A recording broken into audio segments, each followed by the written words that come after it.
The sun had just risen over the Bitterroot Mountains in Montana, casting a golden hue over the sprawling fields of dry grass that stretched to the horizon.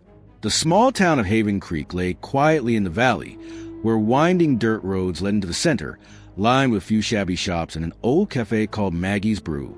The cheerful chirping of birds mingled with the gentle breeze rustling through the pine trees, creating a peaceful melody that the locals had known for generations. But amidst this tranquility, a woman was quietly gearing up for a battle that no one could have anticipated. Catherine Kate Sullivan sat in her wheelchair, her strong hands steadily pushing the wheels along the bumpy sidewalk. The frayed denim jacket swayed gently with each movement, concealing the SIG Sauer P2 26 tucked away at the small of her back. At 34, Kate's brown hair was streaked with a few silver strands, a testament to the years spent fighting in Afghanistan, where an IED had taken her legs. The people of Haven Creek only knew her as a reclusive veteran, a woman who quietly appeared each morning to buy coffee and exchange a few words with Mrs. Maggie at the cafe. But they had no idea that behind her deep, contemplative blue eyes was an FBI agent on a mission to dismantle the largest crime network in the Pacific Northwest. Today was no different from any other day. Kate parked her wheelchair in front of Maggie's Brew, skillfully adjusting to avoid hitting the small step. The wind chimes jingled as she pushed the door open, and the rich aroma of roasted coffee immediately filled her nose. Inside, a few locals were scattered around the old wooden tables, their soft conversations blending with the clattering of dishes from the kitchen. Maggie, a woman in her 50s with a warm smile, looked up from behind the counter and waved. "Good morning, Kate." "Same as always," Maggie asked, her voice warm like a mother's. Kate nodded, offering a faint smile that she had practiced hundreds of times to make it look completely natural. "Thanks, Maggie. A black coffee, no sugar."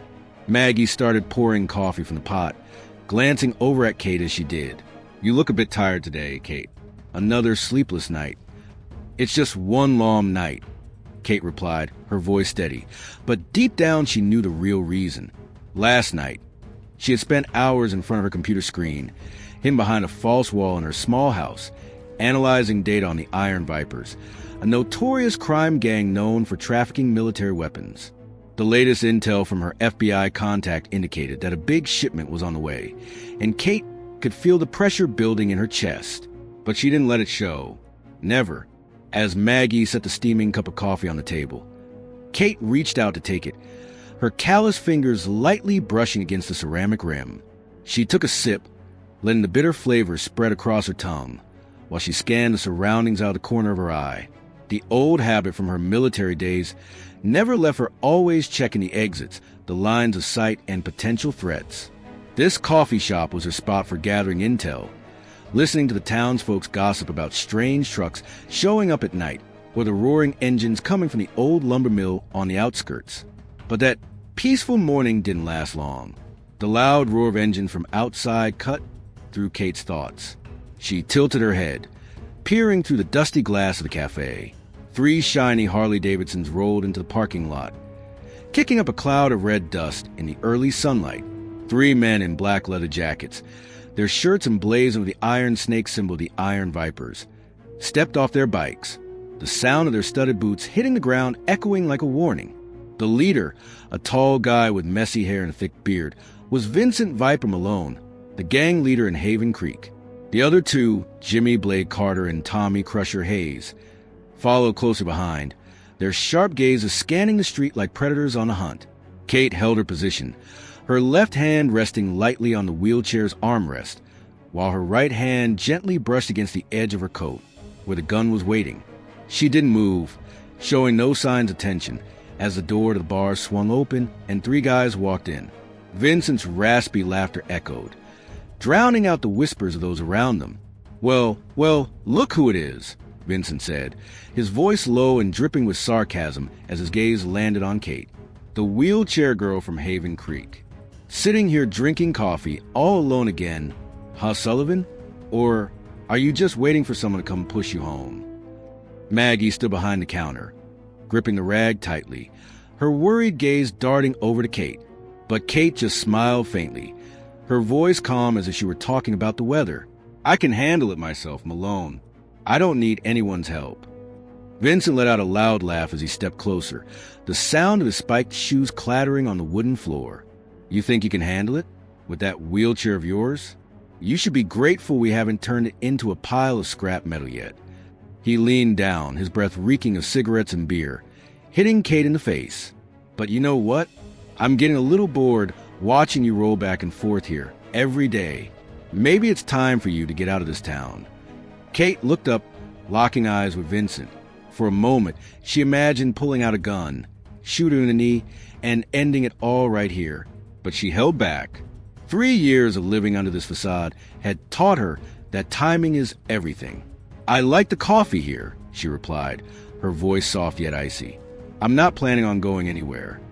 Vincent squinted, the smile on his face fading away. He wasn't used to being challenged, especially by someone he considered weak. "Watch your mouth, Sullivan," he growled. "In Haven Creek, we are the law, and I don't want to see your face around here anymore." Kate didn't respond, just took another sip of her coffee, her eyes still locked on Vincent. Inside, her heart was beating steadily as it always did, but she knew the real battle had begun. Today, the Iron Vipers had officially set their sights on her, and they had no idea that they had just ignited a storm that they wouldn't survive to witness.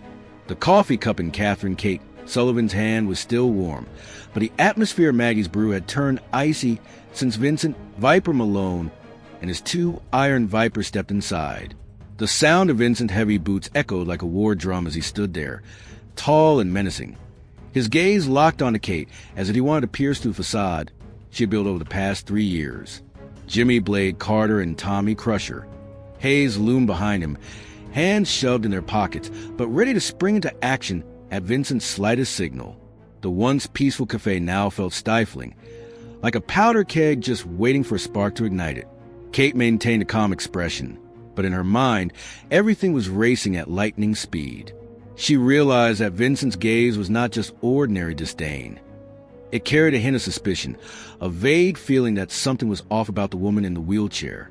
After 3 years in Haven Creek, she had carefully played the role of a helpless veteran, allowing the townspeople and even the Iron Vipers to believe she was just a shadowy figure in this small town.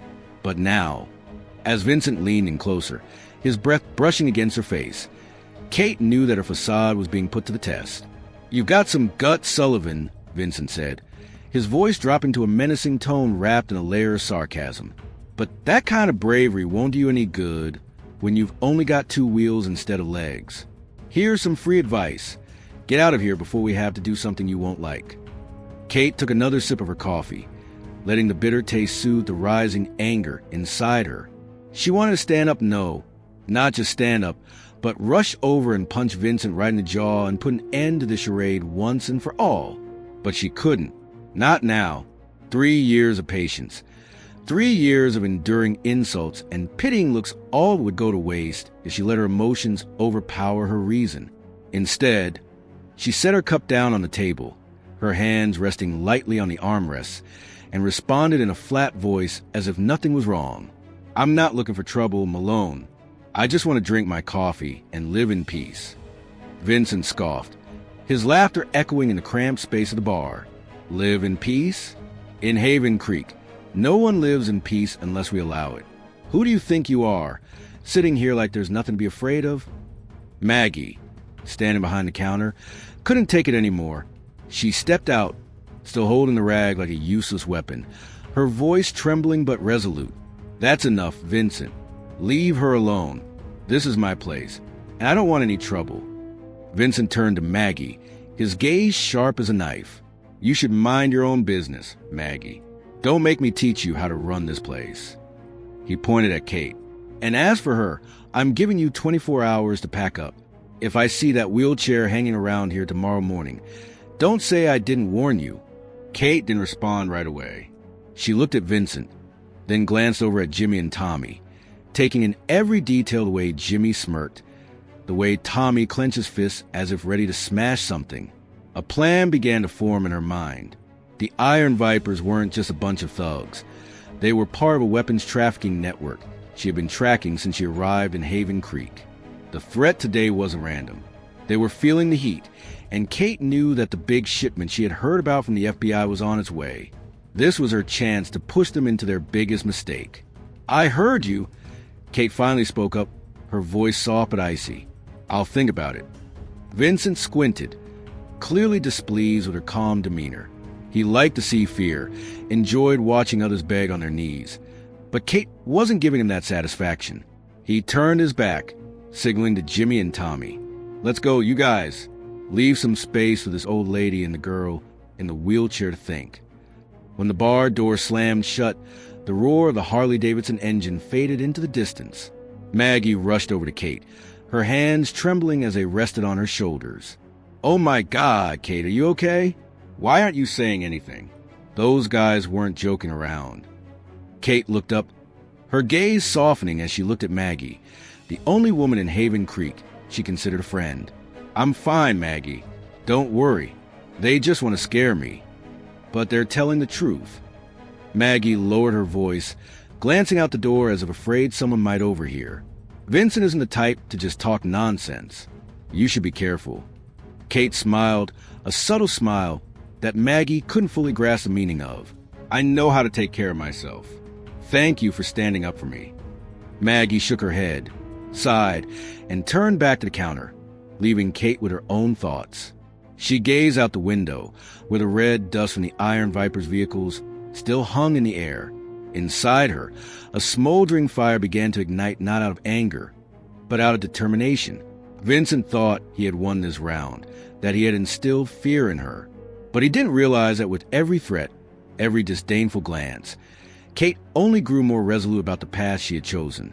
She pushed the wheelchair out of the cafe, the morning sun shining on her face, highlighting the strong features that Haven Creek had never noticed before.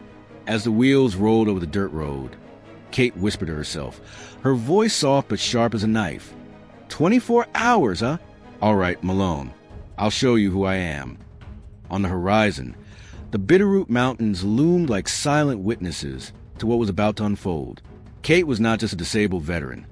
She was a storm tightly contained within a fragile shell, and the Iron Vipers had just accidentally cracked it open.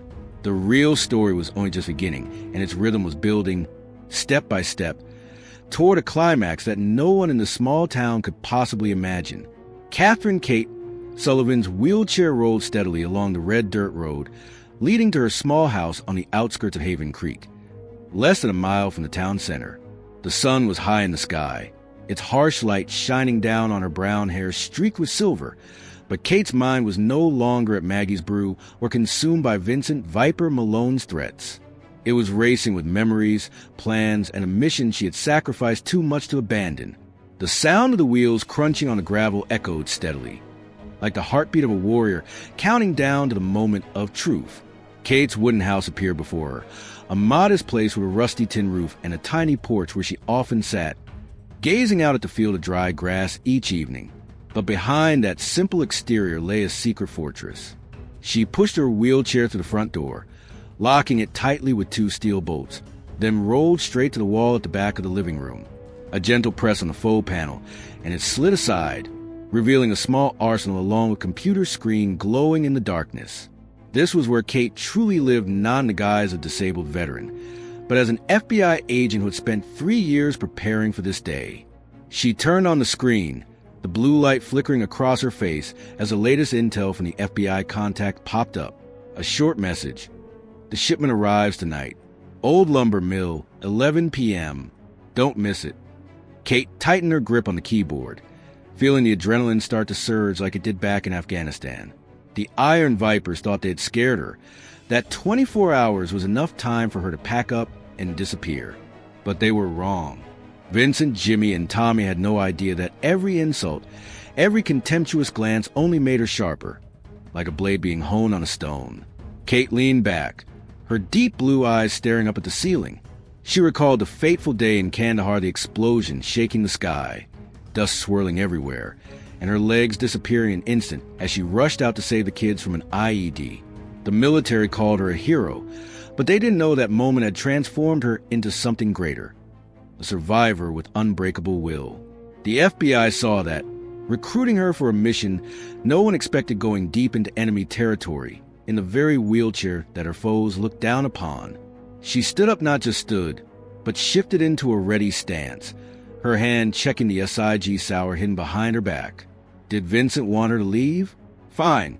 She would show him how she left on her own terms, not with fear, but with a punch that the Iron Vipers would never forget. Haven Creek might be peaceful this morning, but by nightfall, it would be shaken to its core. Kate smiled, a cold and determined smile. The storm was ready to erupt, and she was its epicenter. The afternoon sunlight faded over the Bitterroot Mountains, casting a warm golden-orange glow over Haven Creek. But Catherine Kate Sullivan had no time to savor the beauty. She sat in her small wooden house, in front of a computer screen hidden behind a false wall, her fingers flying over the keyboard. A message from her FBI contact still glowed on the screen. The shipment arrives tonight. Old Lumber Mill, 11 p.m. Don't miss it. The threat from Vincent Viper Malone earlier that morning, 24 hours to leave town, still echoed in her mind. But instead of fear, Kate felt a surge of energy. He didn't realize he had just given her the perfect opportunity. Kate leaned back in her wheelchair, her deep blue eyes gazing up at the ceiling, where the last rays of the day slipped through the wooden slats. 3 years in Haven Creek, 3 years living under the scornful gaze of the Iron Vipers, 3 years enduring their taunts and rough shoulder shoves, all part of a grander scheme. She had learned patience, how to turn her outward weakness into a weapon, and now Vincent had unwittingly laid the final brick in the trap she had meticulously crafted. He wanted her to leave? Fine, she would leave, but not in the way he thought. She rolled her chair to the corner of the room, where an old wooden cabinet stood silently. A gentle press on the secret drawer, and it popped open, revealing a burner phone that couldn't be traced, the one she used to contact Maggie, the only friend who knew the truth about her. Kate dialed the number, and after 2 rings, Maggie's warm yet anxious voice came through. "Kate, are you okay? After what happened this morning, I just keep thinking..." Maggie hesitated, her voice trembling as if she could still see Vincent's shadow in the cafe. "I'm fine, Maggie," Kate interrupted, her voice soft yet firm. "But I need you to help me with something. Something important." Maggie fell silent for a moment, then whispered, "This has to do with the Iron Vipers, doesn't it? I know you're not an ordinary person, Kate, but please, tell me you're not planning to confront them head-on." Kate smiled, a subtle smile that Maggie couldn't see through the phone. "No, not a face-to-face confrontation. I need you to help me trick them. Vincent wants me out of Haven Creek in 24 hours. So we'll give him what he wants, but on my terms." "What do you mean?" Maggie asked, her voice a mix of curiosity and concern. "I need you to spread the rumor that I'm leaving," Kate explained, her voice dropping as if she were telling a dramatic fairy tale. "Tell everyone at the bar that you saw me packing, that I'm scared after Vincent's threat. Then this afternoon, I need you to drive your pickup truck over here, load up a few boxes of clothes, books, and some odds and ends. Make it look really convincing." Maggie sighed, but Kate could hear the agreement in her voice. "You want them to think you ran away. But Kate, what'll they find out? They're not stupid." "They won't suspect a thing," Kate replied, her voice as firm as a rock. "For the past 3 years, I've let them see me as weak. They'll buy into this excuse, Maggie. And when they're convinced I'm gone for good, that's when they'll let their guard down. That's when I'll strike." Maggie was silent for a long moment, then whispered, "You really are something special, Kate. I'll do it, but you have to promise me one thing survived this, okay?" Kate let out a soft laugh, a rare sound amidst the stressful days. "I promise, Maggie. I always survive." The call ended, and Kate set the phone down, her gaze shifting to computer screen. She opened the digital map of Haven Creek, zooming in on the area of the old lumber mill, an abandoned site about 5 miles from town, hidden behind thick pine forests. This was where the Iron Vipers would be receiving their shipment tonight, and it was also where she would lay her trap. Vincent, Jimmy Blade Carter, and Tommy Crusher. Hayes might think they had everything under control, but they had no idea that every move they made was already calculated by her. She closed her eyes, took a deep breath, letting the memories from Afghanistan wash over her, not to feel pain, but to remind herself of who she is. On the day the IED exploded, she chose to run toward danger to save others, and today, She chooses to stay in Haven Creek to fight against evil. Patience isn't weakness. It's a strength that the Iron Vipers will never understand. As Kate opened her eyes, she saw darkness beginning to creep in outside the window. She rolled her chair over the drawer, pulled out a small flashlight and a roll of zip ties, simple yet effective tools. Vincent had given her 24 hours, but she only needed 12 to turn his threat into a deadly blow. Haven Creek might be settling into slumber, but not Kate. Tonight, she would start rewriting the story of this town, and the Iron Vipers would be the first to feel the power they had underestimated. The sun had completely set behind the Bitterroot Mountains, leaving Haven Creek bathed in the soft, hazy light of dusk. Catherine Kate Sullivan sat on the porch of the small wooden house, her wheelchair positioned just right to watch the dirt road leading into town. She held an old cardboard box on her lap, filled with a few worn books and a faded jacket props for the play about to begin. The distant hum of an engine reached her ears, and Kate smiled faintly. Maggie had arrived just as planned.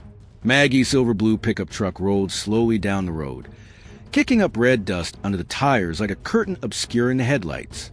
She parked right in front of Kate's house, stepping out with a carefully rehearsed, worried expression. Dressed in a thick sweater and wearing a beanie, she looked like a friend rushing to lend a hand in an emergency. Kate pushed her wheelchair down the steps, the wheels creaking against the wood, and the two of them began a performance they had discussed over phone. "Kate, are you sure?" Maggie called out loudly, her voice echoing in the still air, loud enough for anyone within 100 yards to hear. "I can't believe you have to leave just because of those jerks." Kate lowered her head, pretending to be embarrassed as she handed the cardboard box to Maggie. "I have no other choice, Maggie. Vincent made it clear 24 hours. I don't want to stir up any more trouble." Her voice trembled just enough to be convincing, but inside, she was counting every second to see if the Iron Vipers were watching. Maggie took the box and placed it on the truck bed with a dramatic sigh. "You deserve to live in peace, Kate. Letting them win like this, it's just not fair." She turned around and brought out a duffel bag from the house, a bag that Kate had intentionally stuffed with old clothes to make it look real. As Maggie loaded onto the truck, Kate stole a quick glance out of the corner of her eye, and she saw what she had been hoping for, a motorcycle hidden in the shadows about 200 yards away. The headlights dimmed, but the engine still softly humming. Vincent had sent someone to watch. "Good. We need to hurry," Kate said, her voice small but urgent, as she adjusted her wheelchair for Maggie to push her toward the truck. "If I don't leave before tomorrow morning, who knows what they'll do?" She let Maggie push the chair up a makeshift wooden ramp set at the back of the pickup truck, as if she were really getting ready to leave. The creaking of the wood under the weight of the wheelchair added to the authenticity of the act.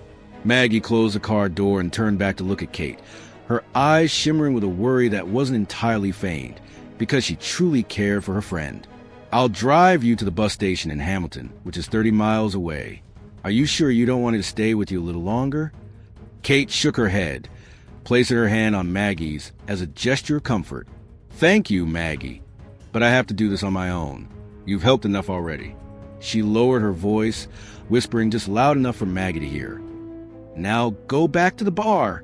Tell everyone I've given up. They need to believe that I'm scared."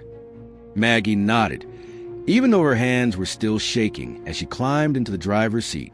The pickup truck roared to life, and Maggie drove off, leaving a long trail of dust on a red dirt road. Kate sat quietly in the darkness of the truck bed, feeling every vibration from the engine. She knew that the guy on the motorcycle could be Jimmy Blake Carter or one of Vincent's goons watching, smirking because they thought they had won, but they had no idea that Kate had planned every move. As Maggie's car disappeared around the bend, Kate quietly opened a secret compartment under the floor of the truck that Maggie had prepared her request. Inside was a black backpack containing a flashlight, zip ties, and another burner phone. Kate grabbed the backpack, slung it over her shoulder, and used her strong arms to slide out of the truck through a narrow gap in the back door. She landed softly on the ground, the wheels rolling onto the dry grass without making a sound. Maggie continued driving toward Hamilton, carrying the empty wheelchair as part of the act, while Kate rolled herself into the darkness of the nearby pine forest. She checks the clock, 6:30 p.m. There are 4.5 hours left until 11 o'clock, the time when the Iron Viper shipment is set to arrive at the old lumber mill. Kate rolls her vehicle over the rugged terrain, her upgraded tires handling the roots and small rocks with ease. She stops behind a large pine tree, pulls out her burner phone, and sends a quick message to her FBI contact. The plan is in motion, ready for 11 o'clock. In the darkness, Kate felt her heartbeat quickening, not out of fear, but from excitement. Vincent, Viper, Malone, Jimmy, Blade Carter, and Tommy Crusher. Hayes thought they had her cornered, but they had no idea they were the ones walking into a trap. 3 years of patience. 3 years of waiting, all would be rewarded tonight. Kate closed her eyes, took a deep breath of the cool pine forest air, and whispered to herself, "Just be confident, Vincent. I'm about to show you what real patience can do." Night fell over Haven Creek, like a thick black curtain, punctuated only by the faint glow of the moon filtering through the towering pines. Catherine Kate Sullivan sat quietly in the shadows of the forest, about half a mile from the old lumber mill, her wheelchair hidden behind a large tree. The watch on her wrist read 10:45 p.m., just 15 minutes until the Iron Viper shipment was due to arrive. The wind whistled through the trees, blending with her steady breathing, and inside her, a strange sense of calm began to rise. 3 years of patience. 3 years of waiting, all leading to this moment. Kate checked the gear in a black backpack she had taken from Maggie's truck. A small flashlight, zip ties, SIG Sauer P226 handgun with full magazine, and a small earpiece communicator. She pressed a button on the device, and the steady voice of FBI Special Agent Daniel Dan Harper came through the earpiece. "Kate, my team is in position 2 miles from the factory. We'll wait for your signal. Is everything okay?" "Okay," Kate replied, her voice soft but sharp.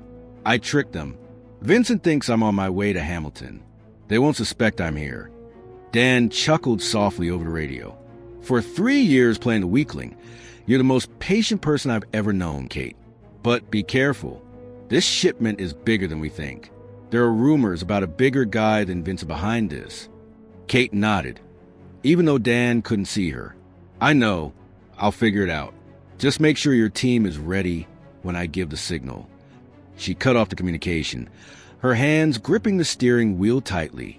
Vincent, Viper, Malone, Jimmy, Blade Carter, and Tommy Crusher. Hayes might be the one she faced tonight, but her instincts told her that a bigger mastermind was lurking in the shadows, and she was going to drag him into the light. She began to move, the wheels rolling gently over the layer of dry leaves, thanks to the upgraded suspension system she had assembled during those long nights in Haven Creek.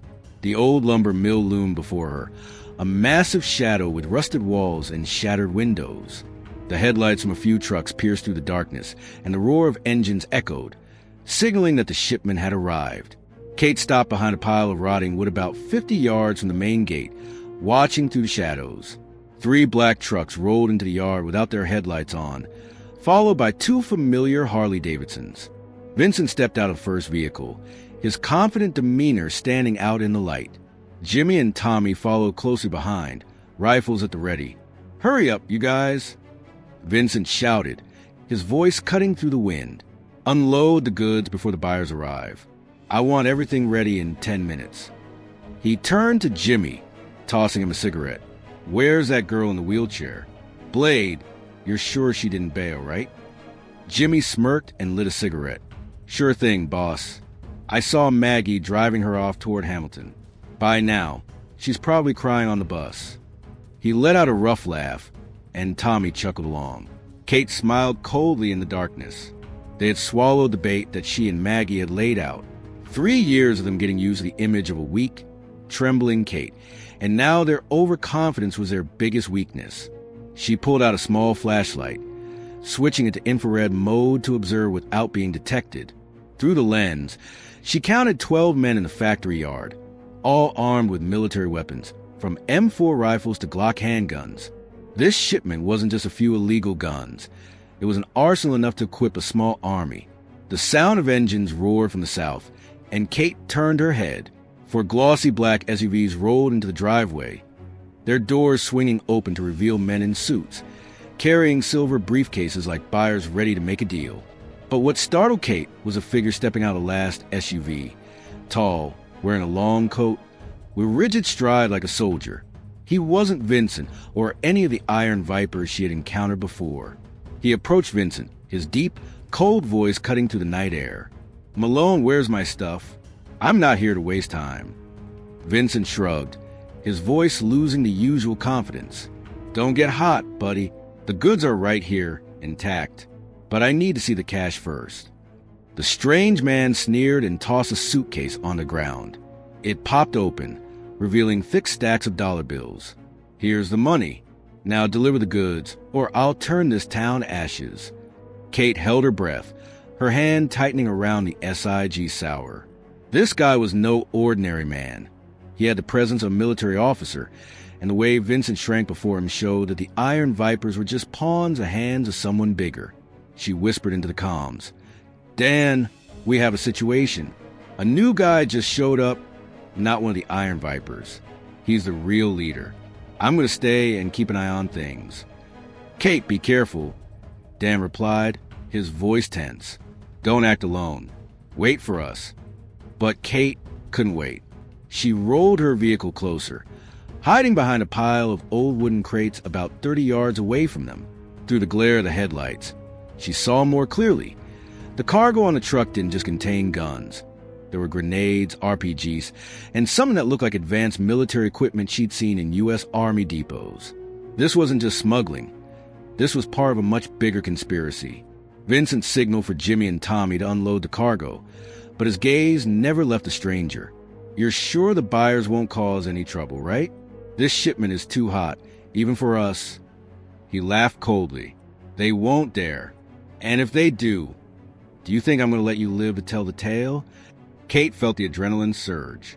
3 years of patience had brought her here, not just to take down Vincent, but to expose the entire network behind him. She checked her watch. 11:05 p.m. Dan's team was still 10 minutes away. But she didn't need to wait any longer. Vincent had given her 24 hours to leave, and now she would take a few minutes to turn his empire into ashes. She closed her eyes, took a deep breath, letting the memories from Afghanistan remind her that her true strength didn't lie in the legs she had lost, but in the will that had never been broken. When she opened her eyes, Kate smiled coldly. "All right, Vincent," she whispered.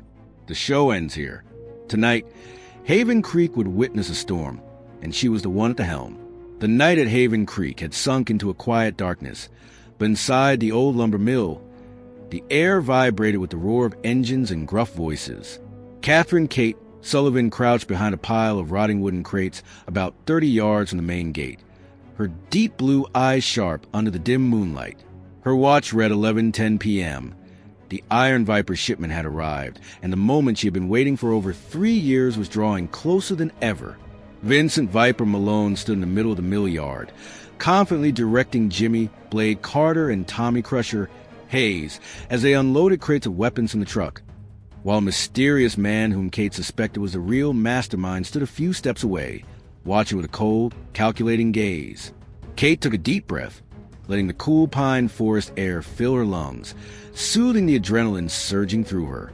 Her wheelchair, with its upgraded wheels and matte black finish, blended perfectly into the darkness.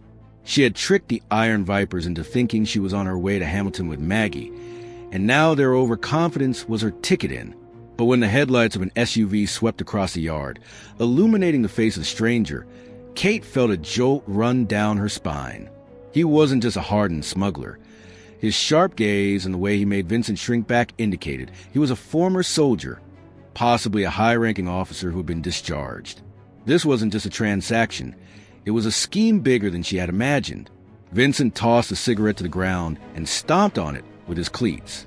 "Here's the stuff, just like you asked," he said, trying to sound confident, but unable to hide his tension. "RPG, M4, and a few special items from a military stash. Now hand over the cash." The strange man, whom Kate mentally referred to as Colonel, stepped forward and opened another silver suitcase, revealing more stacks of dollar bills. "Money isn't the issue, Malone, but I need to be sure this shipment is clean. If there's any risk, you won't live to spend a dime of it." Kate tilted her head, peering through the gap between the wooden crates. She counted 12 guys from the Iron Vipers and 6 from the purchasing group, all heavily armed. But what caught her attention was the way the colonel stood still, hands tucked into his coat pockets, as if he was waiting for something. Her instincts, the ones that had saved her life in Afghanistan, were screaming alarm. She whispered into her earpiece, "Dan, things are heating up. This guy isn't a rookie. I think he has his own agenda." "Kate, my team is 8 minutes away. Special Agent Daniel." "Dan," Harper replied, his voice tense. "Don't do anything rash. Wait for us to get into position." But Kate doesn't have 8 minutes. She sees Vincent signaling Tommy to open a crate, revealing shiny RPG launchers glinting under the lights. The colonel steps forward, inspecting the goods with professional air, then nods. "Good, but I don't need you anymore, Malone." He turns to a guy in a suit standing behind him, signaling with a snap of his fingers. Before Vincent could react, a sharp swish echoed as Jimmy Blade Carter collapsed to the ground, blood gushing from his throat. A guy in a suit had pulled out a dagger, slicing through Jimmy's artery in an instant. Vincent turned around, his eyes wide with horror. "What the hell did you just do?" he shouted, drawing his handgun from his waistband. The colonel sneered. "You're a liability, Malone. I don't need a middleman." He pulled a handgun from his coat, and before Vincent could pull the trigger, a bullet pierced through his shoulder. Vincent fell to the ground, clutching his wound, blood soaking through his black leather jacket. Kate held her breath, her hand gripping the SIG Sauer tightly. The situation had spiraled out of control. The colonel wasn't just making a purchase. He was wiping out the Iron Vipers to cover his tracks. "Tommy Crusher," Hayes yelled, raising his rifle and firing wildly at the group of SUVs, but two guys in suits responded with a hail of precise bullets. Tommy fell, his scream fading into the night air. The factory yard erupted into a chaotic battlefield. Bullets flew back and forth between the remnants of the Iron Vipers and the colonel's group, the sound of metal clashing ringing out like a deadly symphony. Kate crouched low, her wheels rolling on the ground to avoid stray bullets. She whispered into her earpiece, "Dan, they're killing each other." The colonel betrayed Vincent. "I have to act now." "Kate, no," Dan shouted, but she had already cut the connection. This was her moment, the moment when 3 years of patience, 3 years of endurance would explode. She rolled the cart out from behind the stack of crates, moving as swiftly as a shadow in the dark. The chaos around her didn't notice her. They were too busy shooting at each other, and no one suspected that the real threat was right under their noses. Kate stopped behind a truck, about 15 yards away from Vincent. He was still alive, crawling on the ground, clutching his bleeding shoulder. She aimed her gun but didn't pull the trigger. It wasn't the right moment yet. The colonel stood in the middle of the yard, calmly directing the suited men, as if this were a military drill. He shouted, "Clear these guys out, then move the cargo. We don't have time." But Kate had time to turn this chaos into her advantage. She pulled a flashbang grenade that she had hidden in her backpack. She pulled the pin and threw it with perfect accuracy, thanks to her years of training in Afghanistan. The grenade rolled under the colonel's feet, and before he could react, a blinding flash of white light erupted with a deafening bang. The men shouted, clutching their eyes as they fell, disoriented. Vincent looked up, his eyes wide with shock as he saw Kate burst out of the darkness, her wheelchair gliding like an arrow. She stopped right in front of him, a SIG Sauer aimed straight at his head. "Vincent," she said, her voice icy, "you think I'm weak? Well, look at me now." Vincent's jaw dropped, blood trickling down his chin. Who are you?" he whispered. Kate smiled a smile devoid of mercy. "I'm the nightmare you created." She pulled the trigger, but didn't kill him. The bullet hit his leg, making him scream in pain. This was just the beginning of the explosive moment she had waited far too long for. The old lumber mill in Haven Creek shook with the screams and the acrid smell of gunpowder following Catherine Kate Sullivan's flashbang explosion. The blinding white light from the stun grenade faded, leaving behind a chaotic scene. The Iron Viper's men and the suited group were clutching their eyes, staggering in search of cover, while Vincent Viper Malone lay groaning on the ground, blood from his shoulder and leg pooling into a puddle on the concrete. Kate sat in her modified wheelchair, her SIG Sauer P2-26 still aimed directly at Vincent. Her gaze as cold as ice, but her lips curled into a victorious smile. This was the moment she had been waiting for over 3 years, and she was the one holding the flame. Vincent gasped for breath, his eyes blazing with pain and disbelief as he looked at Kate. "You can't," he whispered, clutching his injured leg tightly. "You're just a pathetic little cripple." Kate tilted her head, her voice dropping to a deadly whisper. 3 years, Vincent. 3 years, I let you think that. But now it's over." She didn't fire another shot. It wasn't necessary. He was already a wounded beast, and she wanted him to live to witness her empire crumble. But the scream of a guy from the Iron Vipers cut through that moment. "Boss!" "She's here." The wheelchair girl. The man, his face slick with sweat and blood, aimed his M4 rifle at Kate, his finger trembling on the trigger. Before he could pull the trigger, Kate rolled to the left with astonishing speed, her upgraded wheels gliding smoothly over the ground. A barrage of bullets tore through the air, hitting the pile of wooden crates where she had just been standing, splintering with flying everywhere like rain. Kate didn't hesitate. She raised her SIG Sauer, aiming with one hand while maneuvering her wheelchair with the other, and fired 2 quick shots.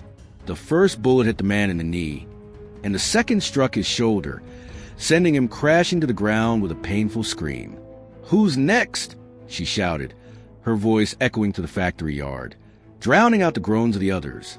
The remaining Iron Vipers were now just 5 panicked men, pointing their guns at her, but their eyes were filled with fear. They never expected that the crippled girl they had mocked would turn out to be a fighting machine. Meanwhile, the strange man that Kate referred to as Colonel had regained his composure after the flashbang explosion. He stood tall, his cold gaze sweeping across the yard. And when he spotted Kate, he paused for a moment, not out of fear, but out of surprise. "Interesting," he said, his voice deep and calm, as if he were watching a play rather than a life-and-death battle. He signaled to the men in suits, now only 4 survivors left. "Clean her up. We need to move the cargo immediately." Kate didn't wait for them to act. She quickly rolled her vehicle toward a truck, using its low profile to hide behind a large wheel. Bullets from the suited men whizzed by, striking the metal with a deafening clang. But she was out of their line of sight. In her mind, everything unfolded like a tactical map. 5 Iron Vipers to the north, for suited men to the south, Vincent in the middle of the yard, and the colonel standing near the main gate, about 20 yards away from her. She whispered into her comms, "Dan, they're splitting up. I'm holding them off." "How much longer?" 6 minutes, Special Agent Daniel. Dan, Harper replied, his voice urgent. "Kate, what are you doing?" "Wait for us, damn it." "No time," Kate interrupted, cutting off communication. She pulled a small device from her backpack, a smoke grenade, and yanked the pin.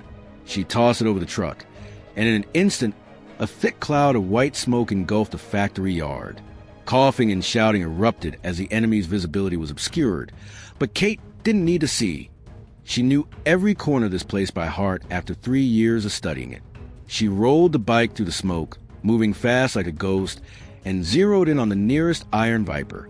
He was coughing violently, his rifle raised and firing wildly, but Kate charged in from below, slamming the wheel into his knee. He went down hard, and she brought the butt of the gun crashing into his temple, knocking him out cold. 1, she counted silently, then kept moving. The second guy emerged from the smoke, but Kate was ready. She shot him in the thigh, then rolled to the side as he fell, screaming in pain. 2, she whispered. The smoke began to clear, and she heard the colonel shouting, "Find her! She's all alone." But he was wrong. Kate was not alone. She had 3 years of patience, 3 years of training and an unbreakable will. She paused behind a crate, breathing heavily but managing to steady her heartbeat. Through a crack, she saw the colonel moving toward Vincent, yanking him up with one hand. "Yep, you worthless piece of trash," he growled. "You're still of some use to me for now." Vincent groaned, but his eyes were still scanning the area, searching for Kate in the swirling smoke. Kate smiled coldly. He thought she was just a minor threat, but she was about to prove him wrong. She pulled out one last device from her backpack, a small EMP microphone she had crafted from old military components. She aimed it at the SUV near the colonel, where the electronic systems controlling the headlights and the radio of the suited men were active. She pressed a button and a faint zap echoed, followed by darkness as the headlights went out. The group of men was in a panic, shouting in the darkness. But Kate didn't stop. She rolled the vehicle straight toward the colonel, the wheels reaching a maximum speed of 30 miles per hour, and slammed into his leg. The colonel fell hard, his gun flying out of his hand. Vincent screamed, scrambling to find a place to hide, but Kate was right there, aiming her gun at the colonel's head. "Who are you?" the colonel roared, his eyes filled with fury but also a hint of astonishment. Kate tilted her head, her voice ringing out like a verdict. "I'm the person you should never underestimate." She hadn't shot yet. She wanted him alive, wanted him to answer, but in the darkness, the distant sound of engines echoed. Dan's team was getting closer. Her moment of explosion wasn't over, and the fire she had ignited burned brighter than ever. The old lumber mill in Haven Creek lay shrouded in darkness after Kath and Kate Sullivan's EMP strike, with only the moans of the wounded and the distant rumble of the approaching FBI team breaking the silence. Kate sat in her modified wheelchair, her SIG Sauer P226 aimed squarely at the head of the man she called Colonel, who had just crumpled under her attack. Vincent Viper. Malone crawled a few yards away, blood seeping from his shoulder and leg, his eyes wide with panic as he looked at Kate as if she were a ghost emerging from a nightmare. The rest of the Iron Vipers and the suited group had either fallen to her onslaught or fled, leaving the factory yard in a haunting stillness. The colonel gasped for breath, clutching his injured leg, but his gaze remained sharp and fearless. "You're better than I thought," he said, his voice deep as if sizing up a worthy opponent. "But you can't win. You have no idea who you're up against." Kate tilted her head, her deep blue eyes glinting in the moonlight. "I don't care who you are right now. I just need you to stay alive long enough to spill the name of the one behind this." She pressed the gun's barrel against his forehead, her voice icy. "Speak up or I pull the trigger." The colonel smirked, but his smile faded as the sound of the FBI vehicle grew closer, now only half a mile away. He looked at Kate, realizing she wasn't joking. "You want to know? Fine. But when you find out, you'll wish you had never started." Before he could say anything more, Kate heard the sound of frantic footsteps coming from the north. She turned her head and saw Vincent struggling to crawl toward a fallen gun nearby. Without hesitation, she fired a shot into his hand, causing him to scream and fall back. "Stay right there, Malone," she shouted. "You're not done yet." The FBI sirens blared and the headlights sliced through the darkness as Special Agent Dan Harper's team stormed the factory yard.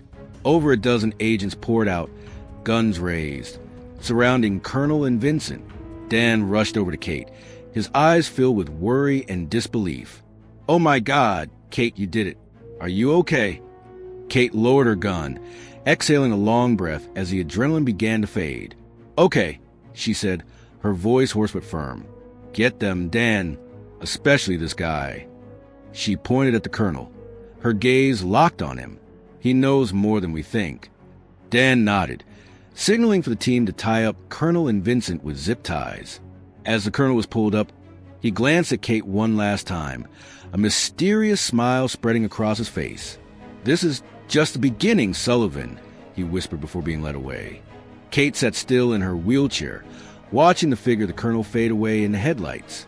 3 years of patience had erupted into this moment of victory, but also a doorway to a much larger mystery. She closed her eyes, letting the night breeze tousle her hair, and whispered to herself, "Just wait and see, you guy. I'm always ready."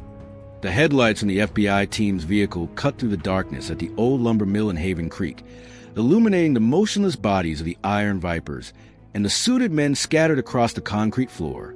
Catherine Kate Sullivan sat in her upgraded wheelchair, her breathing steady even though her heart raced after the recent battle.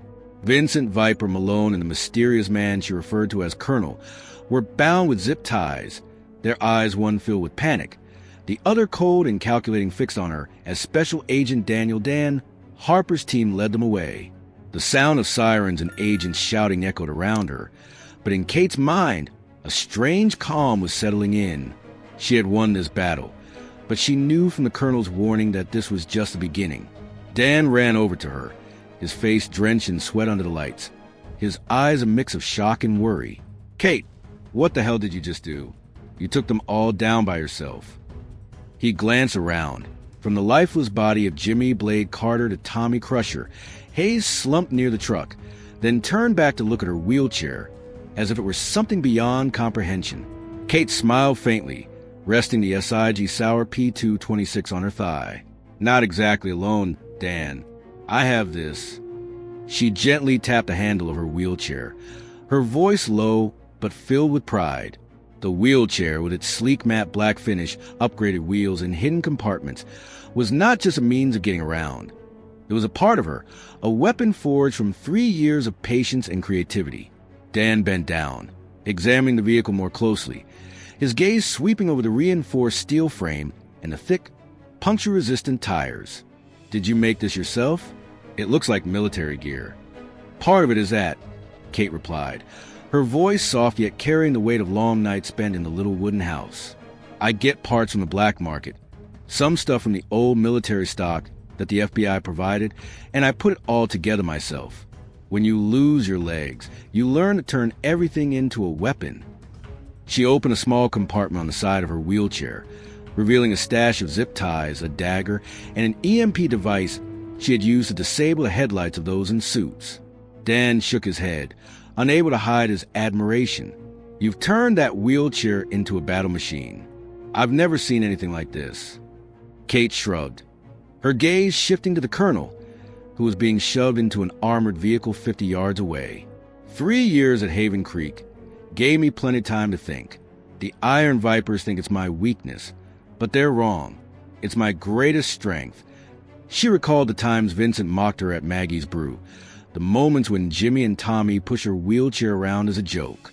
Each time, she stayed silent, taking note, and turned their contempt into motivation to sharpen her weapon. The sound of footsteps from another agent interrupted her train of thought. He rushed over, holding a tablet, his voice urgent. "Agent Harper, Agent Sullivan, we just found this in that guy's car." He handed the tablet to Dan, and as he turned on the screen, both their faces went pale. On the screen was a list of weapon shipments, not just RPGs and M4s like Kate had seen in the crate, but also more advanced items. Military drones, laser guidance systems, and a type of thermobaric bomb that had never appeared on the black market before. Kate furrowed her brow, her grip tightening on the wheelchair's armrest. "This isn't just ordinary smuggling, Dan. This is military grade. Someone in the Army is leaking technology." She glanced at the colonel through the car window, his expression still calm, as if he knew she would soon uncover the truth. Dan nodded, his voice dropping. "This colonel isn't a mastermind. He's just a middleman. But that wheelchair of hers just helped us catch a big link in the chain. I'll send this back to headquarters right away." He turned his team, shouting, "Check every single crate. I want everything documented before dawn." Kate didn't reply right away. She rolled her bike closer to a crate left in the middle of the yard, the wheels crunching softly on the ground. She opened the lid, revealing shiny RPG launch tubes, but beneath them, she spotted a small device that looked like a remote control. She picked it up, examining it more closely, and her heart raced as she realized it wasn't from the Iron Vipers. This was advanced military technology, something she had seen during training in Afghanistan before the IED explosion changed her life forever. She whispered to herself, "The colonel is right. This is just the beginning." She turned her wheelchair back, looking at Dan, who was directing the special agents. "Dan, I need to get to the colonel's vehicle. There's something here we haven't seen." Dan nodded, signaling for an agent to open the armored car door. "Are you sure, Kate? You've been fighting all night." Kate smiled, a smile tinged a bit of weariness, but no less determined. "This wheelchair isn't out of juice yet, Dan. And I'm not done either." She rolled her chair toward the colonel, the wheels gliding smoothly over the ground, carried with them a sense of invincibility. 3 years of crafting. 3 years of waiting. The wheelchair was not just a means of transport. It was a symbol of the strength she had built from the ashes of her own struggles. As she approached the colonel, he looked up, his eyes flashing with curiosity. "Do you really think that car will save you from what's coming?" he asked, his voice rough yet challenging. Kate stopped and looked him straight in the eye. "It just lowered you, didn't it?" She lightly tapped the armrest of her wheelchair, her voice ringing out like a declaration. "This isn't just a wheelchair, this is me." And in the dark of Haven Creek, that wheelchair proved it was not just a tool. It was a secret weapon, ready for the bigger battles ahead. Inside the armored vehicle parked in the yard of the old lumber mill in Haven Creek, the beam from Catherine Kate Sullivan's flashlight swept through the cramped space, illuminating abandoned crates and a small table bolted to the wall of the vehicle.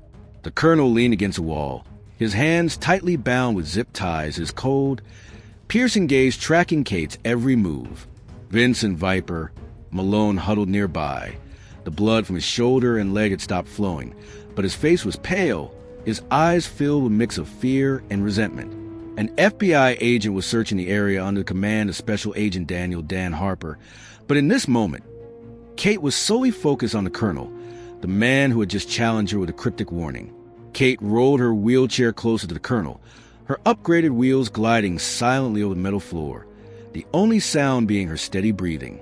She stopped about 3 feet away from him, the flashlight in her hand shining directly into his face, causing him to squint but not look away. "Speak," she commanded, her voice low and cold. "You said this is just the beginning." "The beginning of what?" The colonel scoffed, his silver beard quivering in the light. "You think that wheelchair makes you special, Sullivan? It's just a toy compared to what's coming." He tilted his head, his eyes glinting as if he were sizing her up. "But I have to admit, you handle it better than I expected." Kate didn't respond right away. She lowered the flashlight, letting the beam shine on the handle of the wheelchair where, 3 years ago, in her little wooden house, she had begun transforming an ordinary medical chair into a fighting machine.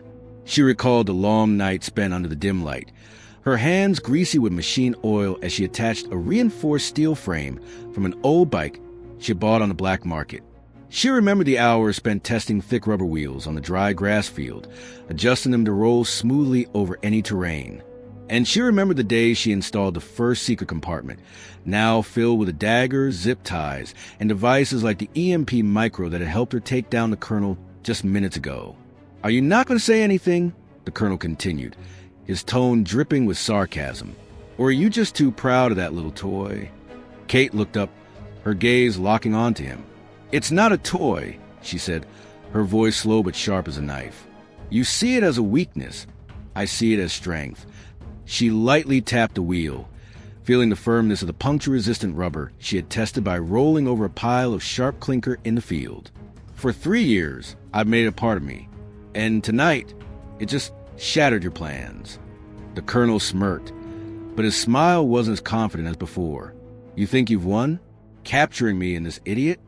He glanced over at Vincent, who was groaning in the corner. "You're only seeing the surface, Sullivan. Those cargo containers aren't everything. The one behind me is the one you should really fear."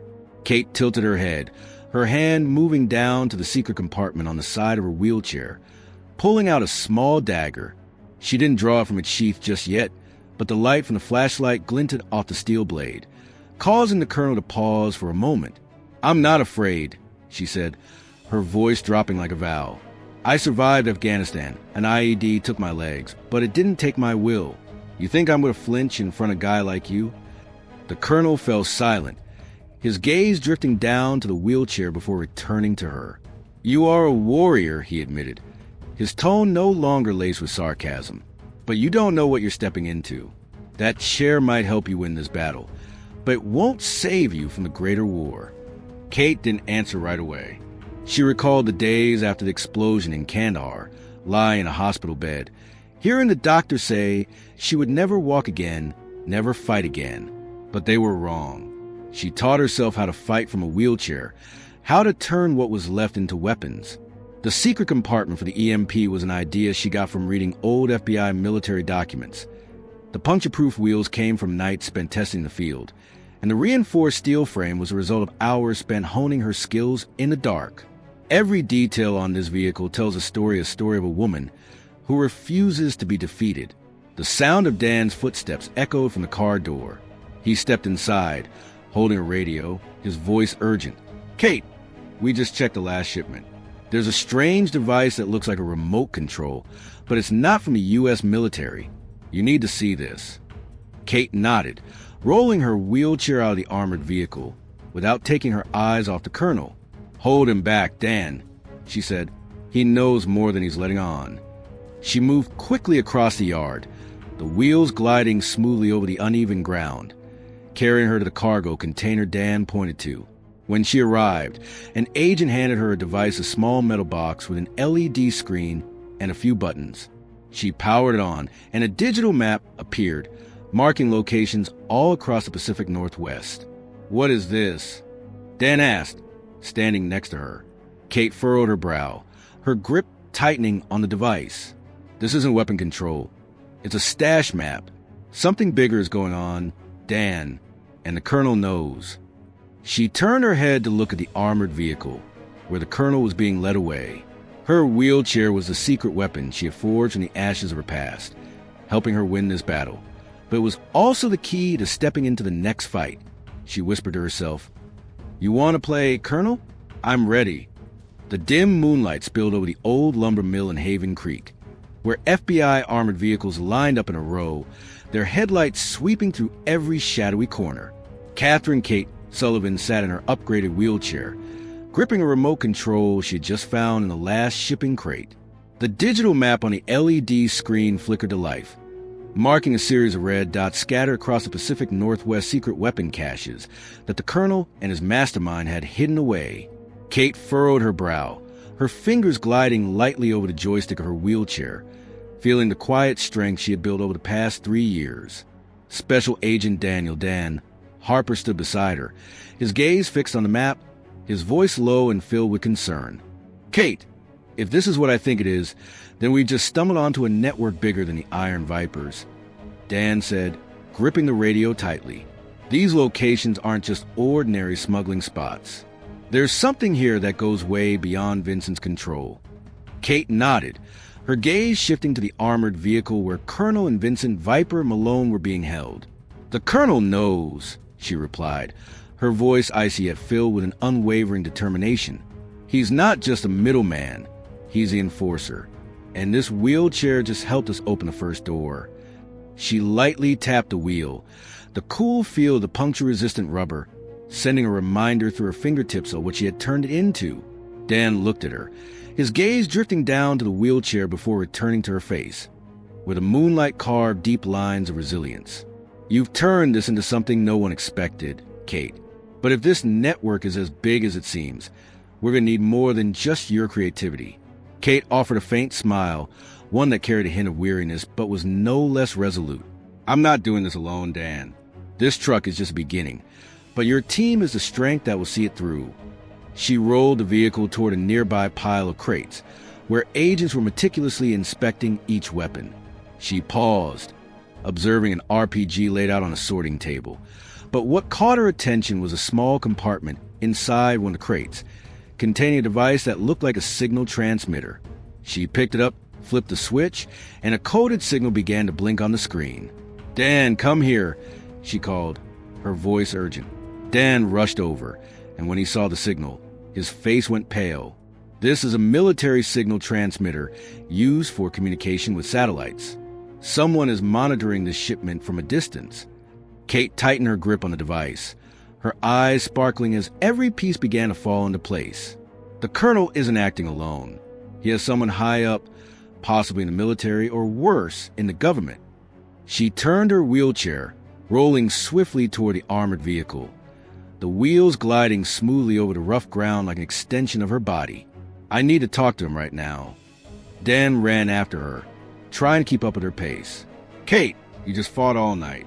Let me handle this." "No," she interrupted, her voice sharp as a knife. "He knows me and he knows this car. I will make him talk." She paused in front of the armored vehicle, signaling for the guard to open the door. As the door swung open, the colonel looked up, his gaze calm despite his hands being tightly bound. Vincent curled up beside him, his eyes vacant like someone who had lost all hope. "You're back quick," the colonel said, his voice raspy but laced with a hint of amusement. "Is there anything fun left to do with that wheelchair?" Kate rolled her bike inside, the wheels lightly grinding against the metal floor, and she stopped 2 feet away from him. She raised the signaling device, the light from the screen illuminating his face. "What is this?" she asked, her voice dropping to a tone that felt like an accusation. "Who's listening on the other end?" The colonel chuckled softly, his silver beard quivering. "You're quite clever, Sullivan, but do you really think I'd spill just because of that little toy?" He tilted his head, his gaze drifting down to the wheelchair. "Anyway, I have to admit that thing is a masterpiece. I bet you spent years crafting it." Kate didn't respond right away. She recalled the long nights in the wooden house, when she took apart an old medical wheelchair and attached an electric motor from a discarded bicycle, testing in the dry grass fields until it hit speeds of 30 miles per hour. She remembered the time she hid her dagger and EMP in secret compartments, experimented with them in the dark to ensure no one would find out. Every detail on this vehicle was a scar from her past, a reminder of the day the IED in Afghanistan took her legs, but it was also a declaration that she would never give up. "Are you not going to say anything?" the colonel continued, his tone laced with a hint of provocation. "Or do you realize you're stepping into a game you can't win?" Kate tilted her head, her gaze locked onto him. "I beat you tonight," she said, her voice slow but sharp, "and I'm going to take down whoever's behind you. This car isn't just a masterpiece, it's proof that you underestimated me from the start." She rolled the car closer, the wheels stopping just inches from his feet. "Speak up, or I'll make you wish you'd never met me."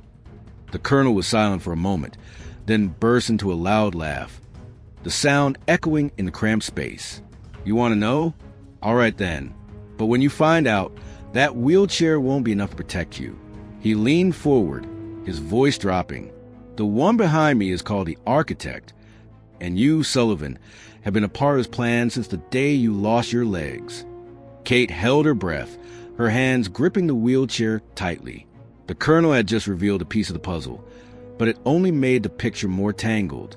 She turned the wheelchair, rolling out of the armored vehicle, her eyes shining with determination. "Dan," she called, her voice ringing out like a battle cry. "Get the team ready. We have something bigger to tackle." Her wheelchair, a secret weapon forged from a pile of ashes, has just proven its worth. But now, it's not just a tool for combat. It's the wild card she'll use to confront a greater enemy than Colonel or Vincent. The real battle has only just begun. The night sky over Haven Creek was illuminated by the headlights of the FBI team, but inside Catherine Kate Sullivan, a smoldering fire was burning. She sat in her upgraded wheelchair, the wheels gliding smoothly over the grounds of the old lumber mill, bringing her closer to Special Agent Daniel Dan Harper. The colonel's revelation about the Architect, the mysterious figure behind the weapons network, echoed in her mind, but instead of fear, it only fueled her determination. The wheelchair beneath her, with its reinforced steel frame, puncture-proof wheels, and hidden compartments, was not just a tool. It was a symbol of the unyielding strength she had forged since the day she lost her legs. Dan turned back as she approached, his eyes filled with worry, but also brimming with trust. "Kate, if Architect is really behind this, we need more than just a team of agents. What do you think?" Kate stopped the car, looking up at him, the moonlight illuminating her deep blue eyes. "I think we start with the Colonel," she replied, her voice low but firm. "He knows more than he's letting on. And this car," she lightly tapped the handle, feeling the hardness of steel. "It's going to help us get to the bottom of this." Dan nodded, signaling the team to get ready to move. "You really are unbelievable, Kate. 3 years, and you've turned that wheelchair into something that has both the Iron Vipers and the Colonel shaking in their boots." Kate smiled, a soft smile, but full of meaning. "It's not just a wheelchair, Dan. It's me everything I've lost and everything I've reclaimed." She rolled her chair toward the last armored vehicle, where the Colonel was held captive, the wheels lightly grinding against the ground like a challenge. Vincent, Viper, Malone may have fallen, but the Architect was still the ghost lurking behind. Her wheelchair, her secret weapon, had proven its worth tonight, and now it would be the fire that led her into a greater battle. Kate whispered to herself, "Just wait and see. Architect, I'm coming for you." The night sky over Haven Creek had given way to the first rays of dawn, bathing the surrounding pine forest of the old lumber mill in golden light. Catherine Kate Sullivan sat in her upgraded wheelchair, the wheels slowly rolling across the mill's yard, where FBI agents were finishing up collecting evidence. The sound of armored vehicles hummed as they prepared to leave, taking with them Vincent Viper Malone and the Colonel, two men she had taken down just hours earlier. But in Kate's heart, the victory from the night before didn't feel complete. The Colonel's last words about a mysterious figure named Architect haunted her like an unformed ghost. Special Agent Daniel Dan Harper stepped up to her, holding a tablet with the digital map they had found in the cargo. He sighed, his face showing the weariness of a long night. "Kate, we've sent the data back to headquarters. The analysis team is looking into these red dots that could be weapons caches, or worse, operational bases. But the Colonel won't give us anything more. He just laughs like we're playing a game of cat and mouse." Kate looked up, her deep blue eyes shimmering in the early light. "He's not a rat, Dan. He's a prey, and the Architect is the one pulling the strings." She rolled her wheelchair closer to an armored vehicle, where the Colonel was being held, the wheels crunching softly on the ground like a reminder of the strength she had honed over the past 3 years. "I'll make him talk. He knows me, and he knows I won't stop." Dan placed his hand on her shoulder, his voice dropping to a serious tone. "Kate, you just took down a whole bunch of Iron Vipers and this guy in one night. Don't push yourself too hard. Let me handle this." "No," she interrupted, her voice sharp but not angry. "He wants to play this game with me. He said I've been part of the Architect's plan since the day I lost my legs. I need to know the truth." She pushed Dan's hand away, rolled her chair toward the armored vehicle, and signaled for the guarding agent to open the door. The door burst open, revealing the Colonel sitting against the wall, his hands tightly bound with zip ties. The dawn light streamed through crack, illuminating his silver-bearded face, yet his gaze remained sharp and unflinching. Vincent huddled in the corner, head bowed low, like a beast that had lost all its claws. The Colonel looked up as Kate rolled in, a smirk curling on his lips. "It's you again," he said, his voice raspy yet filled with amusement. "Don't you ever get tired, Sullivan? Or does that wheelchair run on your willpower?" Kate stopped her car 3 feet away from him, her gaze locked onto him. "My will has brought me here," she replied, her voice low but strong. "And it will take me to the Architect. Tell me who he is and what I have to do with this." The Colonel chuckled softly, his laughter echoing in the cramped space. "You want to know the truth? All right then, but you're not going to like it." He leaned forward, his voice dropping to a deadly whisper. "The Architect isn't just a name. He's the one who chose you the moment you set foot in Afghanistan. That IED bomb, it wasn't a coincidence. He planted it to turn you into what you are now." Kate held her breath, her grip on the wheelchair's handle tightening until her knuckles turned white. She recalled the fateful day in Kandahar, the deafening explosion, the choking dust, and her legs disappearing as she rushed out to save the children. The military called her a hero. The FBI called her the perfect agent. But the Colonel was saying it was all part of a plan. "You're lying," she spat, but deep down, a wave of doubt was rising. The Colonel shook his head, his eyes glinting as if he could see right through her. "I don't need to lie. Architect is a former CIA officer, someone who was dismissed for his crazy ideas about creating a new generation of warriors. He saw potential in you, a survivor, someone who can turn loss into strength. He wanted you to be the prototype, and you exceeded his expectations." Kate felt her heart pounding, but she kept a calm expression. "So, why are you working for him?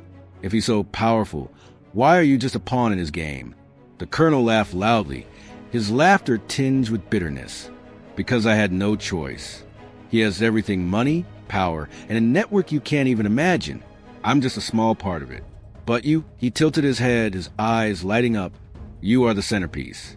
He's been watching you for 3 years in Haven Creek, learning from how you turned that wheelchair into a weapon, how you took down Vincent and me. You are his masterpiece."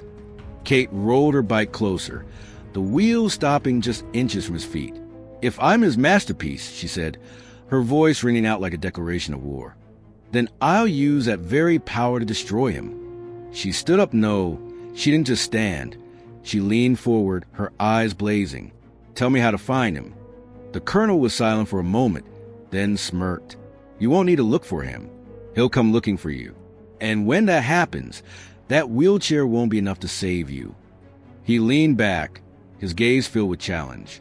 Kate rolled out of the armored vehicle, her breath heavy but the fire of determination burning brighter than ever in her heart. Dan rushed over, worry etched on his face as he asked, "What did he say?" She turned back, her eyes glinting in the dawn light. "He said I'm part of the plan, but I'm going to turn it into Architect's nightmare." The wheelchair beneath her, her secret weapon, was ready for the ultimate showdown, and Kate knew the real battle had only just begun. If you feel the fire in Kate's heart ignite as she confronts the one who thinks he created her, then hit like to support her journey. Subscribe to the Legendary Narratives channel now to explore stories about true strength, a power that no one can extinguish, just like Kate's flame. Be a part of this fight. Thank you. The dawn light spilled to the towering pine trees, casting a glow over the old lumber mill in Haven Creek, where Catherine Kate Sullivan sat in her upgraded wheelchair, her deep blue eyes fixed intently on the armored vehicle that had just closed its doors behind her. Colonel's revelation about the architect, the one who had turned the IED explosion in Afghanistan into an experiment to create her, echoed in her mind like a sharp knife. Kate tightened her grip on the wheelchair's handles. Feeling the quiet strength of it, something she had honed over 3 years to face off against people like Vincent, Viper Malone, and the Colonel. But now, she knew she was stepping into a larger battle, and this chair would be the key to confronting the true mastermind. Special Agent Daniel Dan. Harper stood beside her, holding a tablet with a digital map they had found in the cargo. He sighed, his voice dropping as he looked at Kate. "What did he say to make you so tense?" "I've never seen you like this, Kate, not even when you just took down a whole bunch of iron vipers." Kate rolled her wheelchair back, the wheels crunching softly on the uneven ground as she faced Dan. "He said the architect chose me," she replied, her voice steady but laced with deep pain. "The bomb in Kandahar wasn't random. He set it up to turn me into this." She lightly tapped the wheelchair, her eyes flashing with a mix of anger and determination. "He's been watching me for 3 years in Haven Creek, learning from me, and now he wants something bigger." Dan frowned, gripping the tablet tightly. "Oh my God, Kate, if that's true, then we're not just up against a smuggling ring, but a madman with a long-term plan. But why you? Why you?" Kate closed her eyes for a moment, letting the memories from Afghanistan wash over her, not to feel pain, but to seek answers. She recalled the earth-shattering explosions, the choking dust, and the moment she rushed out to save the children, accepting the loss of her legs in exchange for their lives. "Because I survived," she said, her voice hoarse yet strong as she opened her eyes. "Because I turned loss into strength." He saw me as the archetype of a warrior who could change the way people think about war. Dan fell silent, his gaze drifting down to the wheelchair before returning to her face. "So what now?" "He knows you're here, knows you just messed up the Colonel's plans. What do you think he's going to do?" Kate rolled her wheelchair over to a nearby sorting table, where agents were examining the signaling device they had found in the cargo. She picked it up, flipped the switch, and the LED screen flickered to life with an encoded signal. "He's going to come for me," she said, her voice dropping to a prophetic tone. "The Colonel said so, but I'm not going to sit here waiting for him.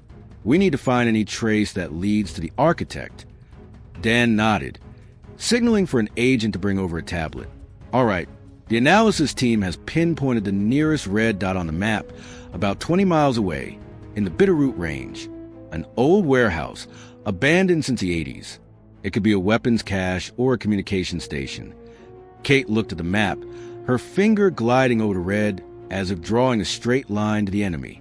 20 miles, she repeated, calculating in her head. "At this wheelchair speed of 30 miles an hour on flat terrain, I could get there in 40 minutes if I cut through the woods. But I need your team with me, Dan. If that's the architect station, we won't know what we're up against." Dan chuckled softly, though his eyes were still filled with concern. "Are you really planning to head into the woods alone with that wheelchair?" "Kate, you've lost your mind." But I know it's pointless to argue. I'm calling in a team of 10 agents, armored vehicles, and heavy weaponry. We're leaving in 30 minutes. Kate nodded and rolled her wheelchair toward a quiet corner of the factory yard, where she could check her equipment. She opened the secret compartment on the side of her wheelchair, pulling out a dagger and a backup EMP device, those weapons that had helped her take down the colonel last night. She inspected the electric motor, making sure it was still running smoothly after the fierce battle. 3 years in Haven Creek had taught her not only patience, but also how to prepare for any situation, turning her wheelchair into an extension of her iron will. The sound of Dan's footsteps echoed from behind. He carried a small backpack and handed it to her. "Ammo, water, and a first aid kit," he said. "If you're planning to dive into the tiger's den, at least take this with you." Kate picked up the backpack and slung it over her shoulder, a rare glimmer of appreciation shining in her eyes. "Thank you, Dan. But I'm not going alone. I have you and the team. And I have this." She gently patted the wheelchair, the cool touch of steel flowing through her hand like a reminder of her strength. Dan nodded, turning away to prepare the team, but Kate kept her eyes glued to the map on the tablet. The red dot 20 miles away at an old warehouse in the Bitterroot Range. Could be where the architect was waiting, or at least where he had left his mark. She took a deep breath, letting the crisp morning air sweep through her hair, and whispered to herself, "You want me to be the prototype architect? Fine, but I will be the one to destroy you."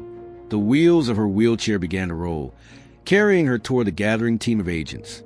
Dawn had arrived, but the true darkness of the architect still loomed ahead. Kate wasn't afraid. She was ready, with her wheelchair and her unyielding spirit, to confront the mastermind who had shaped her life. The ultimate battle was just beginning. The sun had just risen above the Bitterroot Range, casting a golden hue over the pine forest stretching from Haven Creek to the old barn 20 miles away. Catherine Kate Sullivan sat in her upgraded wheelchair, the wheels rolling steadily along the dirt road leading into the woods.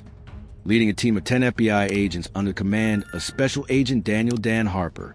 A small backpack on her shoulder held ammunition, water, and a first aid kit that Dan had given her, but her real weapon was a wheelchair with its reinforced steel frame, puncture-proof wheels, and a hidden compartment containing a dagger and an EMP microphone.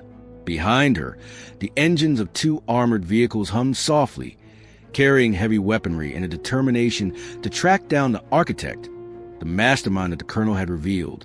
Kate maintained a steady speed of 20 miles per hour on the flat terrain, the electric motor of the wheelchair humming quietly, leaving only the sound of dry leaves rustling beneath the wheels. Dan walked alongside, holding the radio, his gaze sweeping through the forest as if searching for hidden dangers. "Kate, are you sure this shit is worth the risk?" he asked, his voice low but tinged with concern. "The colonel might be playing us, leading us into a trap." Kate glanced over at him, her deep blue eyes shimmering in the morning light. "He's not playing me, Dan. He's scared of the architect. I can see it in his eyes. This warehouse is real. It might not be the main base, but it's a lead."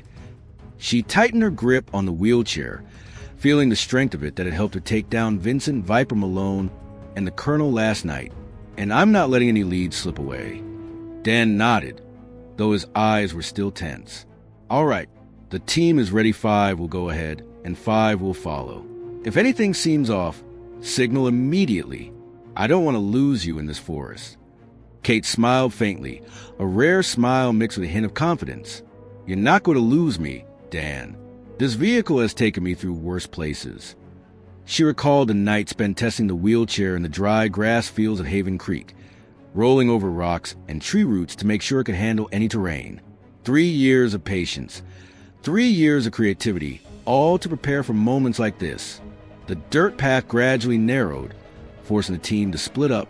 Kate took the lead, her wheels rolling over trails covered in dry leaves and small stones, the electric motor keeping her steady even as the terrain began to get rough. After 30 minutes, an old warehouse appeared in the distance, a shadow flickering among the trees, with a rusted tin roof and decaying wooden walls. Kate stopped the vehicle 500 yards away, raising her hand to signal the team to halt. She pulled a small pair of binoculars from her backpack and scanned through the canopy. There was no smoke, no light, but faint tire tracks on the ground led to the main gate. "Someone's here," she whispered, handing the binoculars to Dan. "The tire tracks are fresh, no more than 12 hours old. This is an abandoned warehouse." Dan looked through the binoculars, frowning. "Oh my God, you're right. But I don't see anyone coming in or out. It could be a trap, or they might be waiting for us." He turned to the team, lowering his voice. "Everyone get into position. 2 of you check the south, 2 check the north. Kate, you stay with me." Kate nodded, rolling her wheelchair closer, hiding behind a large pine tree about 200 yards from the warehouse. She checked her secret compartment, making sure the dagger and EMP were ready. "If this is a trap," she said, her voice low but sharp, "then I'll turn it into an opportunity. The architect thinks I'm just a prototype. I'll show him what I really am."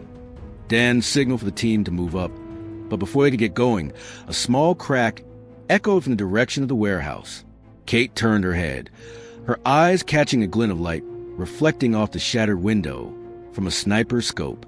"Get down!" she shouted, rolling her vehicle quickly to the side as a barrage of bullets tore through the air, hitting the tree where she had just been standing.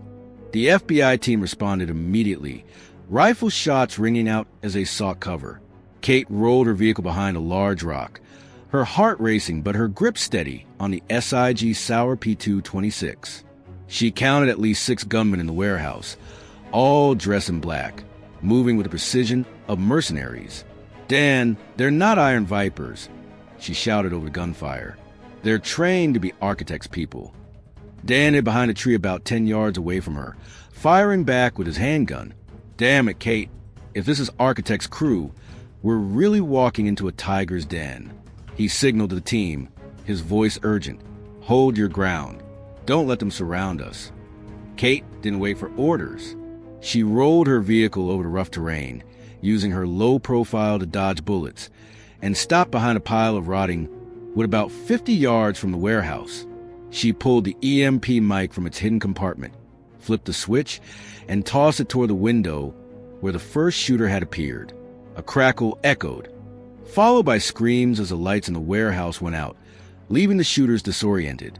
She rolled her wheelchair forward, the wheels hitting a maximum speed of 30 miles per hour before coming to a stop right in front of the main gate. She fired 2 shots from her SIG Sauer, taking down a gunman who was staggering in the shadows. "Architect," she shouted, her voice echoing through the forest. "You want me? I'm right here." The gunfire came to a halt, and from inside the warehouse, a deep voice resonated through the loudspeaker. "Very impressive, Sullivan. You truly are my masterpiece." The voice was cold and composed, the voice of the architect. Kate tightened her grip on the wheelchair, her eyes blazing with determination. The ultimate showdown had begun, and she, with her wheelchair as her weapon, would not back down. The dawn might be bright and beautiful, but the darkness of the architect was waiting for her ahead. The dawn light filtered through the trees in the Bitterroot Range, illuminating the old barn where Catherine Kate Sullivan parked her modified wheelchair right in front of the main gate. The gunfire had just ceased after her EMP strike, leaving a chilling silence that enveloped the forest. A group of black-clad mercenaries from Architects staggered in the shadows inside the barn, but the cold, deep voice that crackled through the loudspeaker made Kate's heart race. "Impressive, Sullivan. You truly are my masterpiece." It was Architect, the mastermind who had turned the IED explosion in Afghanistan into an experiment to create her, now confronting her from the darkness. Kate tightened her grip on the wheelchair, her deep blue eyes blazing as she stared at the shattered window of the warehouse. Special Agent Daniel Dan, Harper's team was hidden just 50 yards away, guns raised, waiting for her command. She took a deep breath, letting the cool pine-scented air calm the adrenaline surging through her, and shouted, her voice echoing through the woods, "If I'm your masterpiece, Architect, then come out here. I'm not playing hide and seek." A hoarse laugh echoed from the speaker, cold and calm, as if he were watching a play he had scripted himself. "You're always so hot-headed, Sullivan," the Architect replied. "But I like that about you, your unwavering determination. You want to see me? Fine, but not here. You destroyed this station, but it's just a piece of the puzzle. If you want a real confrontation, Come to Fort Harrison, 60 miles away. I'll be waiting." Kate furrowed her brow, her hand gliding down to the hidden compartment on the side of her wheelchair, feeling the dagger and the backup EMP device. Fort Harrison, a military base in Montana, was where she had trained before Afghanistan, the place where she once dreamed of a career in the military before the bomb changed everything. "You think I'm going to walk right into your trap?" she shouted, her voice sharp. "I'm not stupid, architect." Laughter rang out again, this time with a hint of sarcasm. "A trap? No, Sullivan. This is an invitation. Do you want the truth about the day you lost your legs? Want to know why I chose you? Fort Harrison has the answers. But if you don't come, I'll turn Haven Creek to ashes, along with your whole team." Kate held her breath, her gaze darting to Dan, who was hiding behind a tree, signaling for her to retreat. But she couldn't. The architect had just threatened the town she had fought to protect for 3 years, the place where her only friend, Maggie, lived. She tightened her grip on the wheelchair, the cold steel sending a jolt through her hand as a reminder of her strength. "You want me?" she whispered, her voice dropping like a vow. "Fine, but I'll come on my own terms." She spun her wheelchair, racing toward Dan, the wheels hitting speeds of 30 miles per hour over the rough terrain, coming to a stop behind a rock where he was hiding. "He wants me to go to Fort Harrison," she said, her voice urgent yet firm. "He knows about me, about Afghanistan, about everything. This isn't just a smuggling ring, Dan. This is a personal game." Dan furrowed his brow, gripping the handgun tightly. "Kate, that's a military base. If he's there, he's got someone on the inside. We can't just rush him without a plan." Kate nodded, her eyes sparkling as she took the tablet from Dan's hands, zooming in on the digital map. "He thinks I'll come alone, but I'm not that naive. We need to split up. One group heads to Fort Harrison, and the other stays at Haven Creek. If he threatens the town, we have to protect Maggie and the people." She pointed at the map, drawing a line from the warehouse to the base. "It's 60 miles with an armored vehicle. You can get there in 90 minutes. I'll go ahead, using a wheelchair to sneak through the woods and throw him off."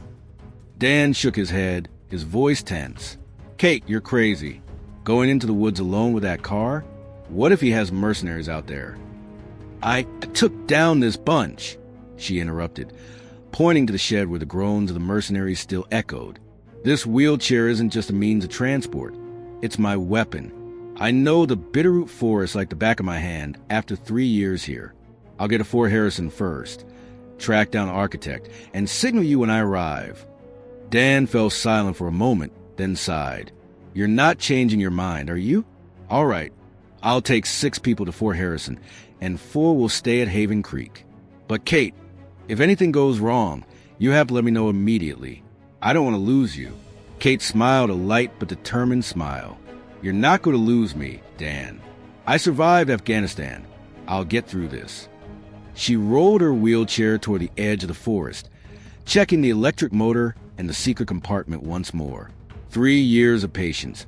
3 years of transforming her wheelchair into a battle machine now. It would take her to the ultimate showdown with the architect. The gunfire from the warehouse had completely faded, but Architect's voice still echoed in her mind. "You are my masterpiece." Kate smirked, her eyes blazing as she charged into the woods, the wheels rolling over the dry leaves at full speed. "You're wrong, Architect," she whispered. "I'm not your masterpiece. I'm your nightmare." Behind her, Dan's team began to move, the armored vehicle roaring as it left the warehouse. Kate rolled her chair along the narrow paths, the dawn light filtering through the canopy, guiding her way. Fort Harrison, where her past and present would collide, awaited her ahead. She didn't know who the architect was, but she knew one thing. He had picked the wrong person to challenge. The ultimate confrontation was approaching, and Kate, with her wheelchair as her weapon, was ready. The sun was high above the Bitterroot Range, its brilliant light streaming through the canopy as Catherine Kate Sullivan rolled her modified wheelchair along the narrow forest trails, heading toward Fort Harrison, the military base 60 miles from Haven Creek. The puncture-proof wheels crunched over dry leaves and small stones, the electric motor maintaining a steady speed of 30 miles per hour, carrying her across the rugged terrain with the precision she had honed over the past 3 years.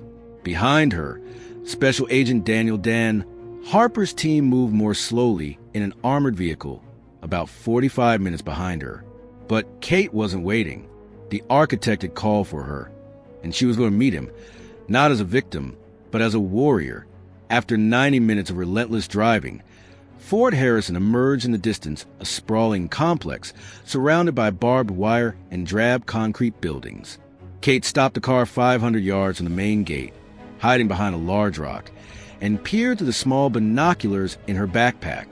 The base looked eerily quiet, too quiet, no guards, no patrol vehicles. But she knew the architect was there, waiting for her, just as he had said over the intercom in the old warehouse. She checked the hidden compartment on the side of her wheelchair, making sure the dagger and EMP device were ready, then whispered into the communication device, "Dan, I'm at Fort Harrison. I don't see anyone at the gate. I'll head in, and I'll let you know as soon as I can." "Kate, wait," Dan replied, his voice urgent over the radio, but she had already cut off the connection. She rolled her vehicle forward, the tires gliding smoothly along the dirt road, leading to the gate. As she approached, a ding echoed, and the automatic gate swung open, as if someone had been waiting for her. Kate frowned, her grip tightening around the SIG Sauer P226, but she didn't stop. This was the architect's invitation, and she would accept it on her own terms. She rolled her wheelchair into the main courtyard, her gaze sweeping over the abandoned buildings, remnants of a once thriving base now reduced to a ghostly shadow. But as she reached the center of the yard, a loudspeaker crackled to life, the cold, deep voice of the architect slicing through the air. "Welcome, Sullivan. You arrived faster than I expected. That wheelchair of yours is truly a marvel." Kate stopped the car, looked around, searching for the source of the voice. "Show yourself, architect," she shouted, her voice echoing across the yard. "You want me here. Don't hide like a coward." A hoarse laugh echoed, and from a building to the north, a tall figure stepped out, dressed in old military uniform with a hollow right sleeve and a prosthetic leg visible beneath his pants. He was around 50 years old, with short silver hair and eyes sharp as a knife. Kate held her breath as she recognized him. Colonel Robert Bob Grayson, a CIA officer who had been discharged for illegal experiments, the man she had met during a training session at Fort Harrison before Afghanistan. "You remember me," Grayson the architect said, his voice deep yet confident as he stepped within 20 yards of her. "Good. That will make things more interesting." Kate gripped the handles of her wheelchair tightly, her eyes blazing. "You planted the bomb," she spat. "You took my legs for what? An experiment." Grayson chuckled softly, his other hand gliding over his prosthetic leg. "It's not just an experiment, Sullivan. It's a vision. I lost my hand and leg on a mission, and I saw the military abandon people like us. But you are proof that a disability can be a strength. I set off the bomb to create you, and you've exceeded all expectations." Kate rolled her bike closer, the tires grinding against the concrete, her voice trembling with anger. "You turned me into your tool? You think I'm going to thank you for ruining my life?" Grayson shook his head, his eyes glinting. "No, Sullivan. I turned you into a weapon, and now I need you for the next step. An army like you, warriors with disabilities, stronger than any soldier. I built it from the stockpiles, from people like the colonel, but you are the centerpiece." Kate stopped the car 10 yards away from him, her hand raised with the SIG Sauer. "You're wrong," she said, her voice low but powerful. "I'm not your weapon. I'm the one who's going to end you." She pulled the trigger, but Grayson was quicker. He rolled to the side, his prosthetic leg allowing him to move with astonishing speed. A barrage of bullets from a hidden shooter in the building fired, hitting Kate's rolling wheel, but the reinforced steel kept it steady. Kate barreled into the building, her wheels spinning at full speed, and tossed a flashbang from a hidden compartment. The deafening blast rang out, the blinding white light disorienting the gunman. She fired twice, taking down the two closest thugs, then turned to face Grayson. He stood up, drawing a handgun from his waistband, his eyes filled with defiance. "You can't kill me, Sullivan. I'm the one who made you." Kate smiled coldly, rolling her wheelchair straight at him, crashing hard into his prosthetic leg. causing him to topple over.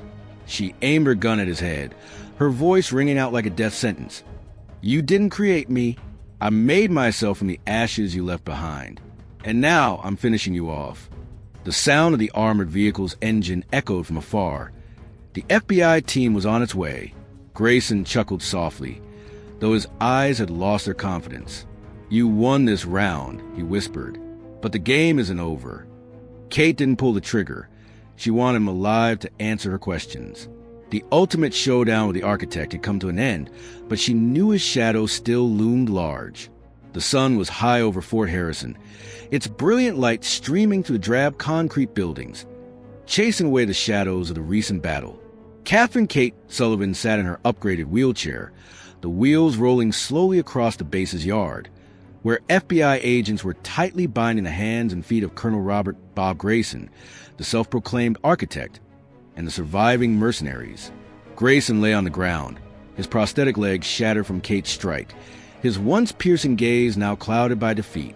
Special Agent Daniel Dan Harper stood beside her, radio in hand, his eyes scanning the chaotic scene with unmistakable admiration. Kate took a deep breath, letting the fresh Montana air fill her lungs, soothing the adrenaline still lingering from her intense showdown with Grayson. The SIG Sauer P2-26 rested quietly on her thigh, the secret compartment of her wheelchair still open, revealing the dagger and EMP micro tools that helped her take down the mastermind just minutes before. But in her heart, this victory was about more than just guns or wheelchairs. It was about something greater, a strength that Grayson would never comprehend. Dan turned to her, his voice deep but filled with emotion. "Kate, you did it. We caught him, the architect, the one behind it all. I still can't believe you took him down all by yourself in that wheelchair." Kate smiled faintly, her gaze drifting to Grayson, who was being pulled up by two agents. "Not exactly alone, Dan," she replied, her voice soft yet firm. "I have your team, and I have myself. Grayson thinks he created me, but he's mistaken." She lightly tapped the armrest of the wheelchair, feeling the rigidity of the reinforced steel she had crafted herself during those long nights in Haven Creek. "He only took my legs. Everything else my will, my strength is mine." Dan fell silent for a moment, his gaze drifting down to the wheelchair before returning to her face, where the morning light etched her strong features. "You can say whatever you want, Kate, but I've never seen anyone like you. 3 years of patience, then exploding like this. You're a warrior." Kate didn't respond right away. She rolled her chair closer to Grayson, the wheels lightly squeaking against the concrete as she stopped about 5 feet away from him. He looked up, his gaze cloudy but still trying to maintain some semblance of pride. "You think you've won, Sullivan?" he rasped, his voice hoarse with pain. "You're just a piece of my planet puppet I created." Kate tilted her head, her gaze icy but not angry. "You're wrong, Grayson," she said, her voice low like a declaration. "You didn't create me. You just pushed me into the fire, and I walked out of the ashes on my own. This wheelchair, this willpower, it's not yours. It's mine from within me." She rolled her chair closer, the wheels stopping just inches from his feet. "You think disability is something you can create to control? No, it's something I turned into strength." Grayson scoffed, though his laughter was weak. "You're so naive, Sullivan. Do you really think capturing me is the end of it? The others will just keep on with my work." Kate stood firm. She recalled the days after the explosion in Kandahar, lying in a hospital bed, hearing the doctor say she would never walk again, never fight again. But she proved them wrong not by regaining her legs, but by discovering a different strength, a strength from within. "They can try," she replied, her voice ringing out like a vow. "But I will be here and I will stop them, just like I stopped you."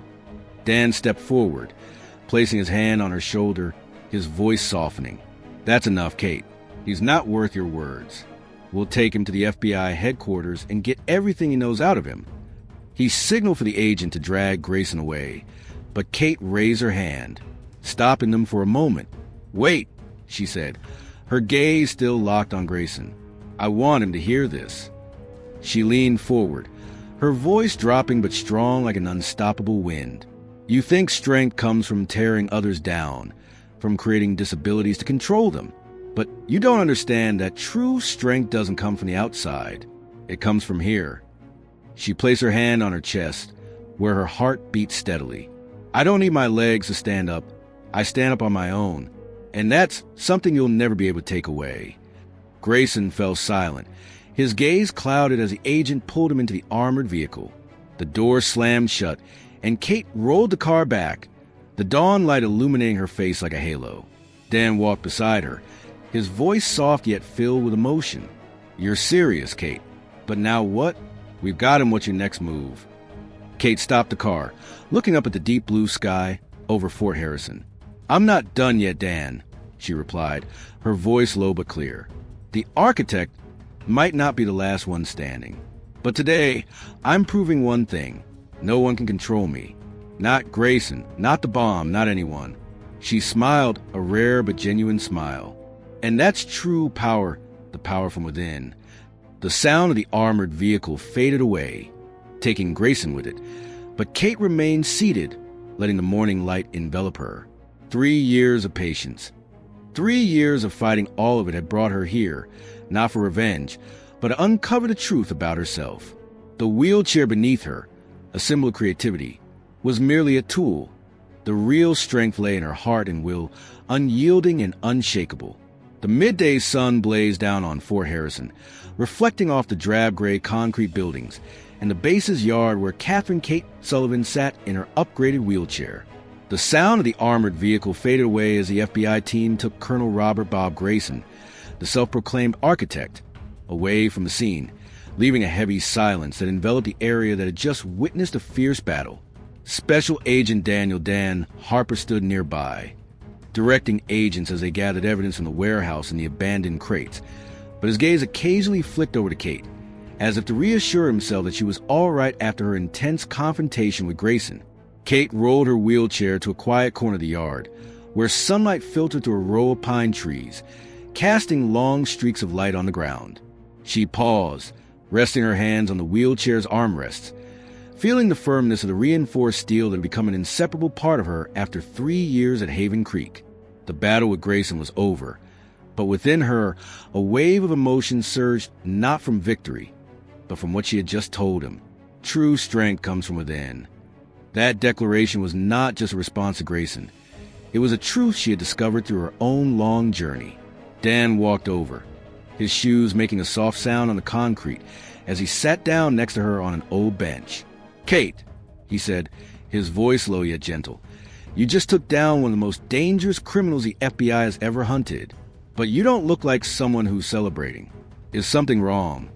Kate turned to him, her deep blue eyes sparkling in the sunlight. I don't need a celebration, Dan, she replied, her voice soft yet firm. I'm not fighting to be praised.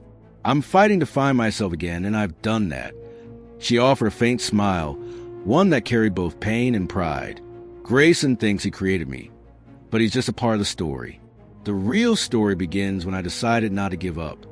Dan tilted his head, his eyes filled with curiosity. What do you mean? From Afghanistan or from Haven Creek? Kate closed her eyes, letting the memories wash over her not to feel pain, but to remind herself of her journey.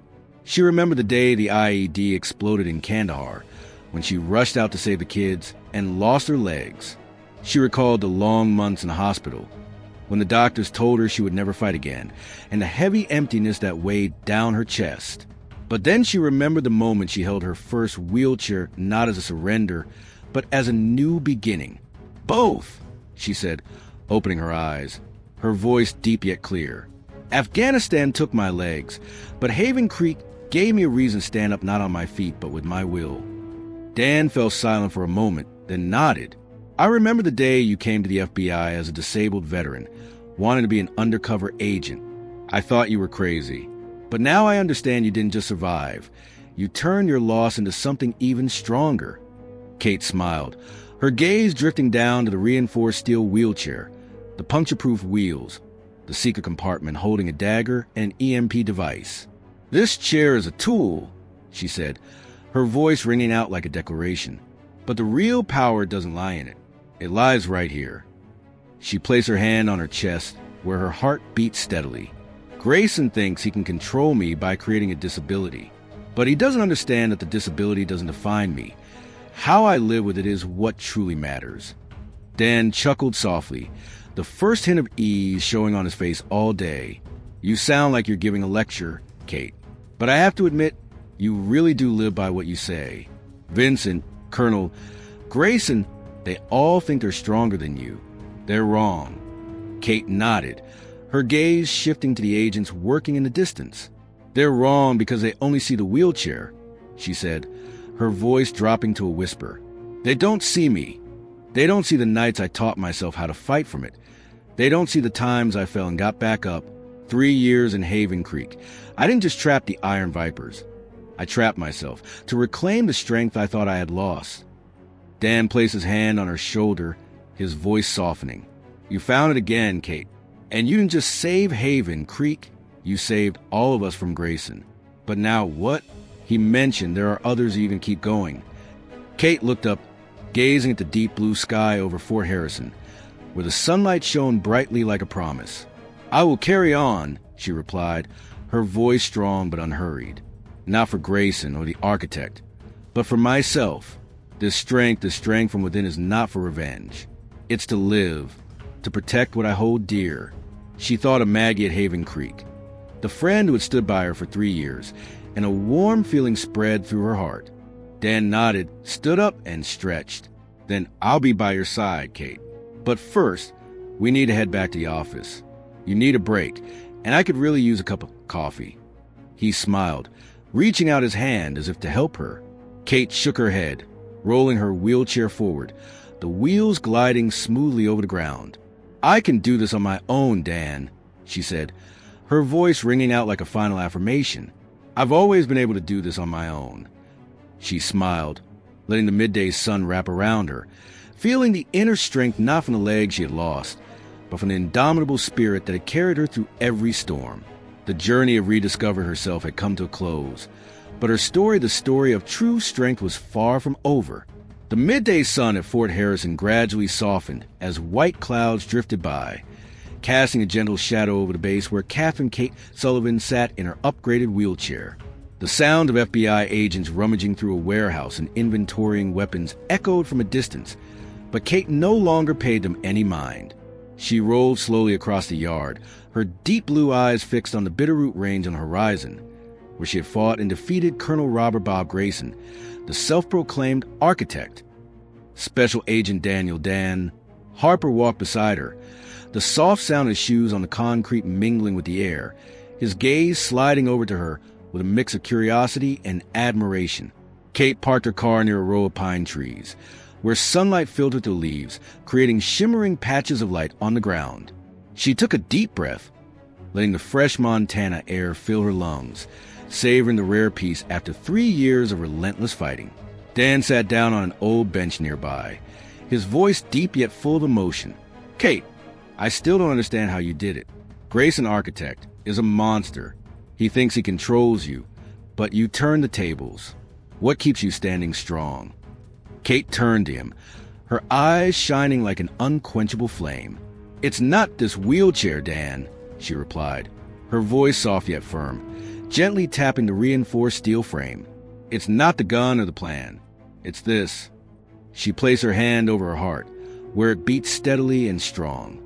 Grayson thinks he can use my disability to define me, but he doesn't realize that true strength doesn't come from what you've lost, it comes from what you find within yourself.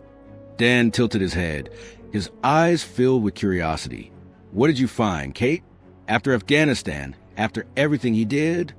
Kate closed her eyes, letting memories wash over her like a river, not to drown her, but to lift her up. She recalled the moment the IED exploded in Kandahar, when she rushed out to save the kids and lost her legs. She remembered the days she lay in a hospital bed, the weight of emptiness pressing down on her chest, and the voice in her head telling her that it was all over.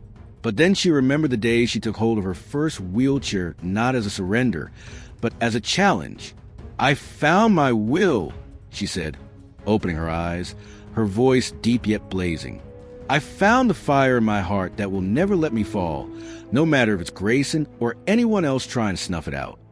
Dan fell silent, his gaze drifting down to the wheelchair before returning to her face, where the sun had etched deep lines of resilience.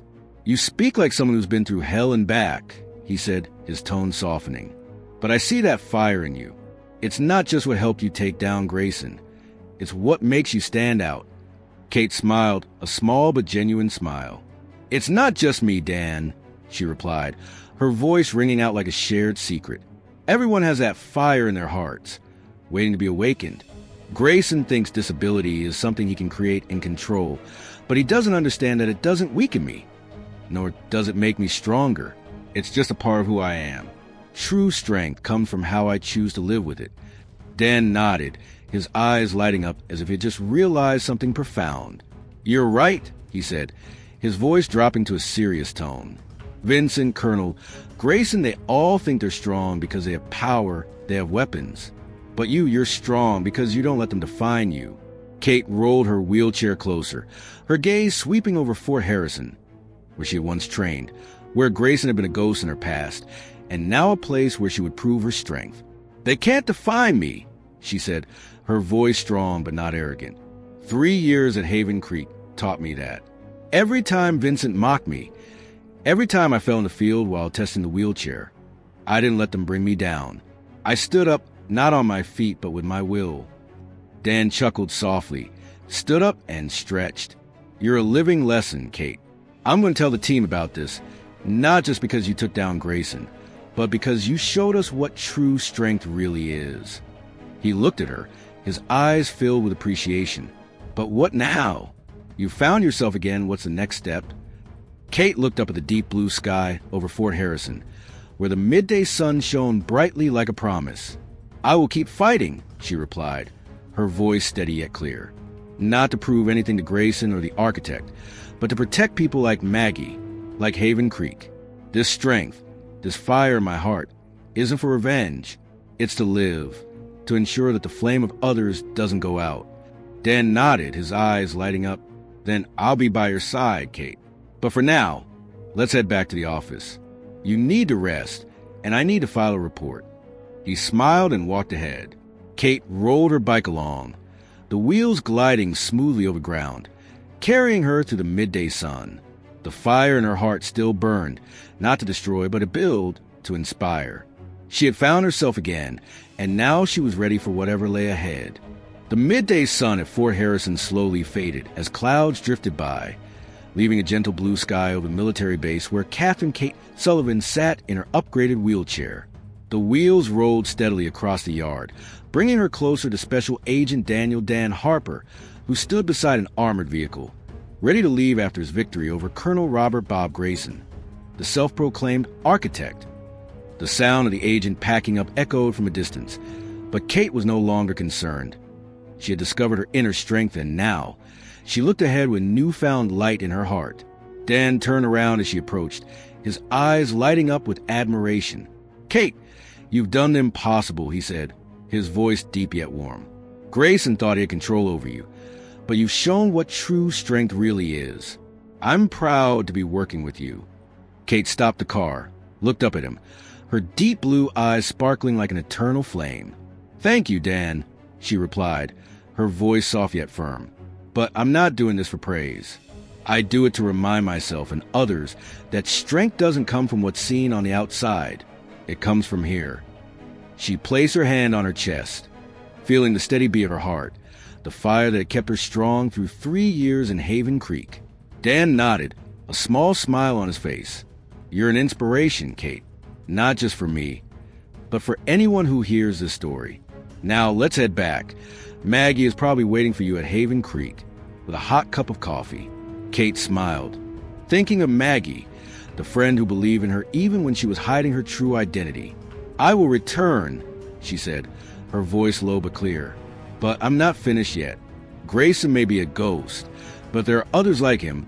I will find them and stop them, not for revenge, but because this fire is worth keeping alive." Dan stepped into the armored vehicle, his gaze sweeping over her one last time. "I know you won't stop, but can we take a break first? Okay? We need you." Kate nodded and rolled her wheelchair toward the gates of Fort Harrison, the wheels crunching softly on the ground like a promise. She gazed up at the blue sky, where the midday sun still shone brightly, and whispered to herself, "Strength isn't something handed to you. It's something you find within." 3 years of patience. 3 years of fighting. She had turned her wheelchair into a weapon, but the fire in her heart was a true guiding light. Kate rolled out of the base, ready for whatever lay ahead, carrying with her an eternal message. True strength comes from within, and no one can extinguish it. The sun was setting in the west over Fort Harrison, its brilliant orange and gold light streaming through the drab concrete buildings, casting a warm hue over the base as Catherine Kate Sullivan rolled her upgraded wheelchair through the main gate to leave. The distant hum of armored vehicles filled the air as the FBI team, led by Special Agent Daniel Dan Harper, prepared to take Colonel Robert Bob Grayson, the self-proclaimed architect, back to headquarters for questioning. Kate had just taken down Grayson, ending a high-stakes confrontation with the man who had turned the IED explosion in Afghanistan into a twisted experiment to create her. But deep down, she knew the peace was only temporary. Grayson's last words, "The game isn't over," echoed in her mind like a warning, planting a seed of doubt within her. Kate parked her car beside a row of pine trees just outside the gate, her deep blue eyes scanning the Bitterroot Range stretching to the horizon.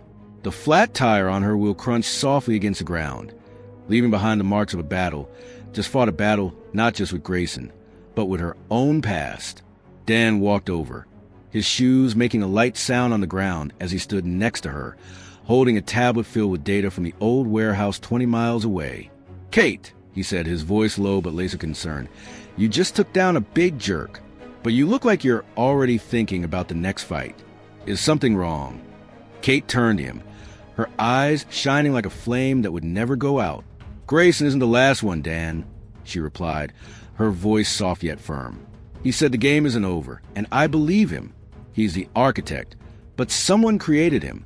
I feel like there's a bigger, deeper web than what we can see." She gently tapped the armrest of her wheelchair, feeling the solid steel that had become a symbol of her inner strength. Dan frowned and handed her the tablet. "You're right," he said, his voice dropping.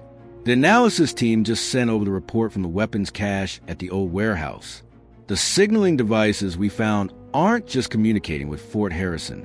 There's an encrypted signal being sent to 3 other locations, one in Idaho, one in Oregon, and one in California. If Grayson is telling the truth, then Architect isn't the top of the pyramid. He's just one layer." Kate held the tablet, her eyes scanning the digital map with 3 blinking red dots, each one hundreds of miles apart, stretching across the Pacific Northwest. She zoomed in on the point in Idaho, about 150 miles from Fort Harrison, and frowned when she saw it was located in a remote forest near Coeur d'Alene. 150 miles, she muttered, calculating in her head.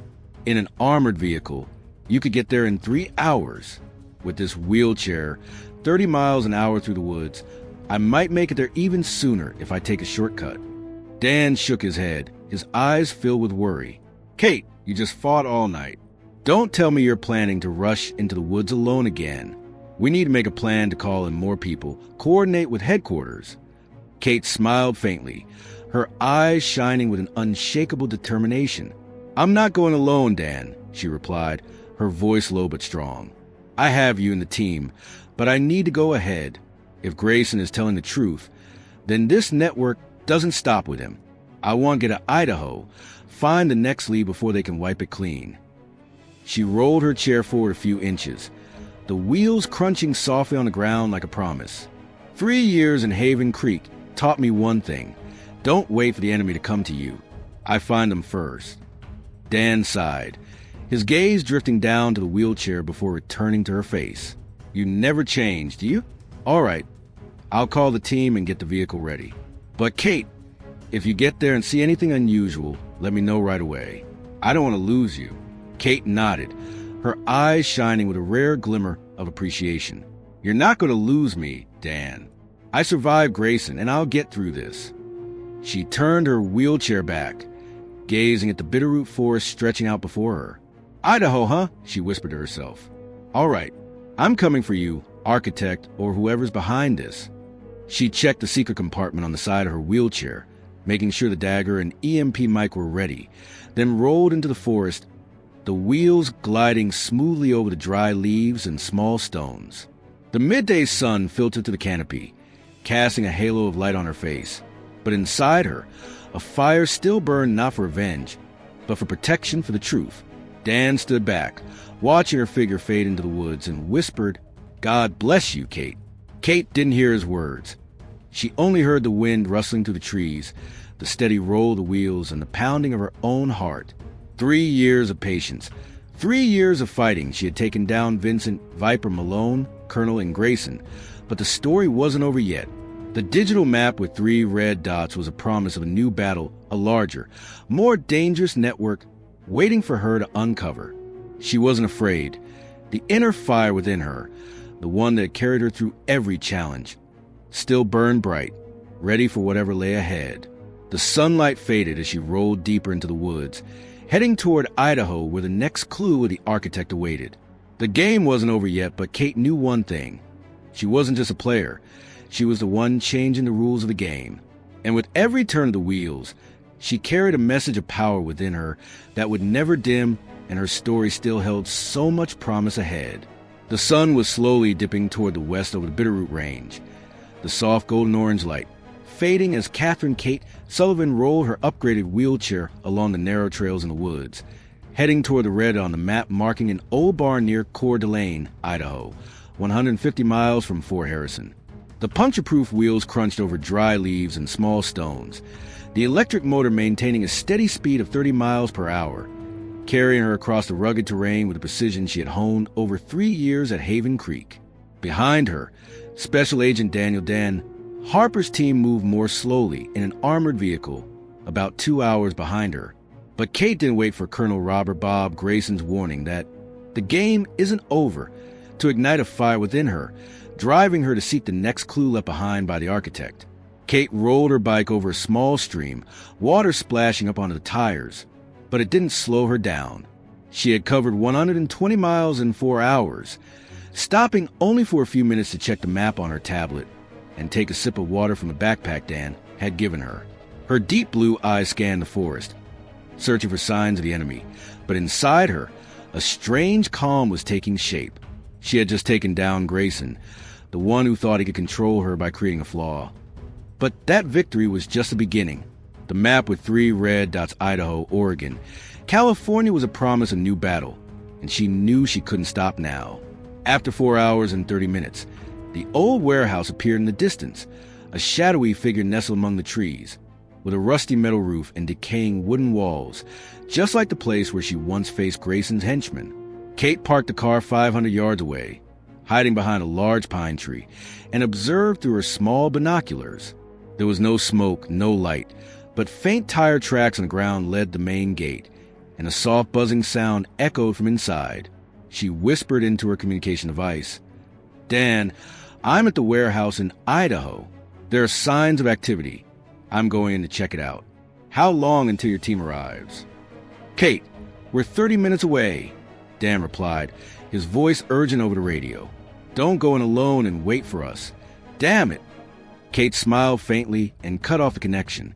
She rolled her wheelchair forward, the wheels gliding smoothly over the ground, bringing her closer to the gate. When she was about 50 yards away, a ding echoed as the automatic gate swung open, just like at Fort Harrison. She frowned, gripping her SIG Sauer P226 tightly. But she didn't stop. This was an invitation, not from Grayson, but from the next player in the game. She rolled her wheelchair into the main yard, her gaze sweeping over the warehouse, a vast space filled with stacked crates and rusty old machinery. But then a deep voice boomed from the loudspeaker, not Grayson's voice, but a cold, sharp female voice. "Welcome, Sullivan. I hear you took down Grayson. Very impressive, but you just stepped into a bigger game." Kate stopped the car in the middle of the yard, looking around, searching for the source of the voice. "Who are you?" she shouted, her voice echoing through the warehouse. "If you're the next one for the architect, then step out here. I'm not playing hide and seek." A light laugh echoed from the speakers, cold yet full of confidence. "I am Spectre, the successor to Grayson. He is the architect, but I am the one who perfects his vision. You are the perfect prototype, Sullivan, but I don't need you alive to continue the work." A sharp crackle sounded, and from both sides of the warehouse, 10 gunmen in black gear stepped out, rifles raised, the cold gaze of mercenaries. Kate didn't hesitate. She quickly rolled her vehicle to the side, using her low profile to dodge the first hail of bullets, and tossed a flashbang from her hidden compartment. The deafening blast erupted, and the blinding white light disoriented the shooters. She fired 3 shots from her SIG Sauer, taking down the 2 closest men, then rolled her vehicle into a hidden corner behind a cargo crate. "Spectre," she shouted, her voice sharp. "You think I'm that easy to kill? I took down Grayson. You're next."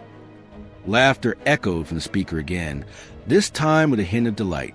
"You're strong, Sullivan. But this isn't the end. It's just the beginning. Look up." Kate lifted her gaze, and through the shattered window, she saw a small drone take off, carrying what looked like a bomb. The speaker continued, "Grayson is a pawn. I'm the one pulling the strings. If you survive today, we'll meet again. Good luck." Kate rolled out of the warehouse, her wheels hitting a maximum speed of 30 miles per hour when a deafening explosion erupted behind her. She tumbled to the ground, the bike tipping over, but she quickly scrambled back up, hiding behind a rock as flames and smoke billowed from the warehouse. The roar of Dan's armored vehicle echoed in the distance. His team had arrived, but Spectre had vanished, leaving behind a new trail of larger, more dangerous web. Kate stood up. No, she didn't stand. She rolled her wheelchair forward, her eyes blazing. "Spectre," she whispered, her voice low like a vowel. "You want to play?" "I'm ready." Dan rushed over, his eyes wide with panic as he saw the barn on fire. But Kate just smiled, a cold smile filled with determination. "Dan, we have a new mission," she said. "Grayson isn't the only one Spectre is after, and I'm going to find her." The sunset cast its glow over the Bitterroot Range, but the fire in Kate's heart still burned bright. 3 years of patience, 3 years of struggle, and she had taken down Grayson, but her story was far from over with Spectre, promising new battles ahead. With her wheelchair and unyielding spirit, Kate knew she was not just a survivor. She was a beacon for a fight that was far from finished. Thank you for joining us on the relentless journey of Kate Sullivan, a woman who transformed her losses into an unquenchable fire in her heart. From Haven Creek to Fort Harrison, she teaches us that true strength doesn't come from what others see, but from the inner will of each individual. If you feel moved by that fire, hit like and subscribe to the Legendary Narratives channel so you won't miss inspiring stories like this one. We are proud to bring you journeys of resilience, sacrifice, and unwavering faith. Hello to all you amazing fans of Legendary Narratives. Thank you for being here and for believing in the power of humanity. We'll see you in the next video. Stay tough, stay proud, and see you soon.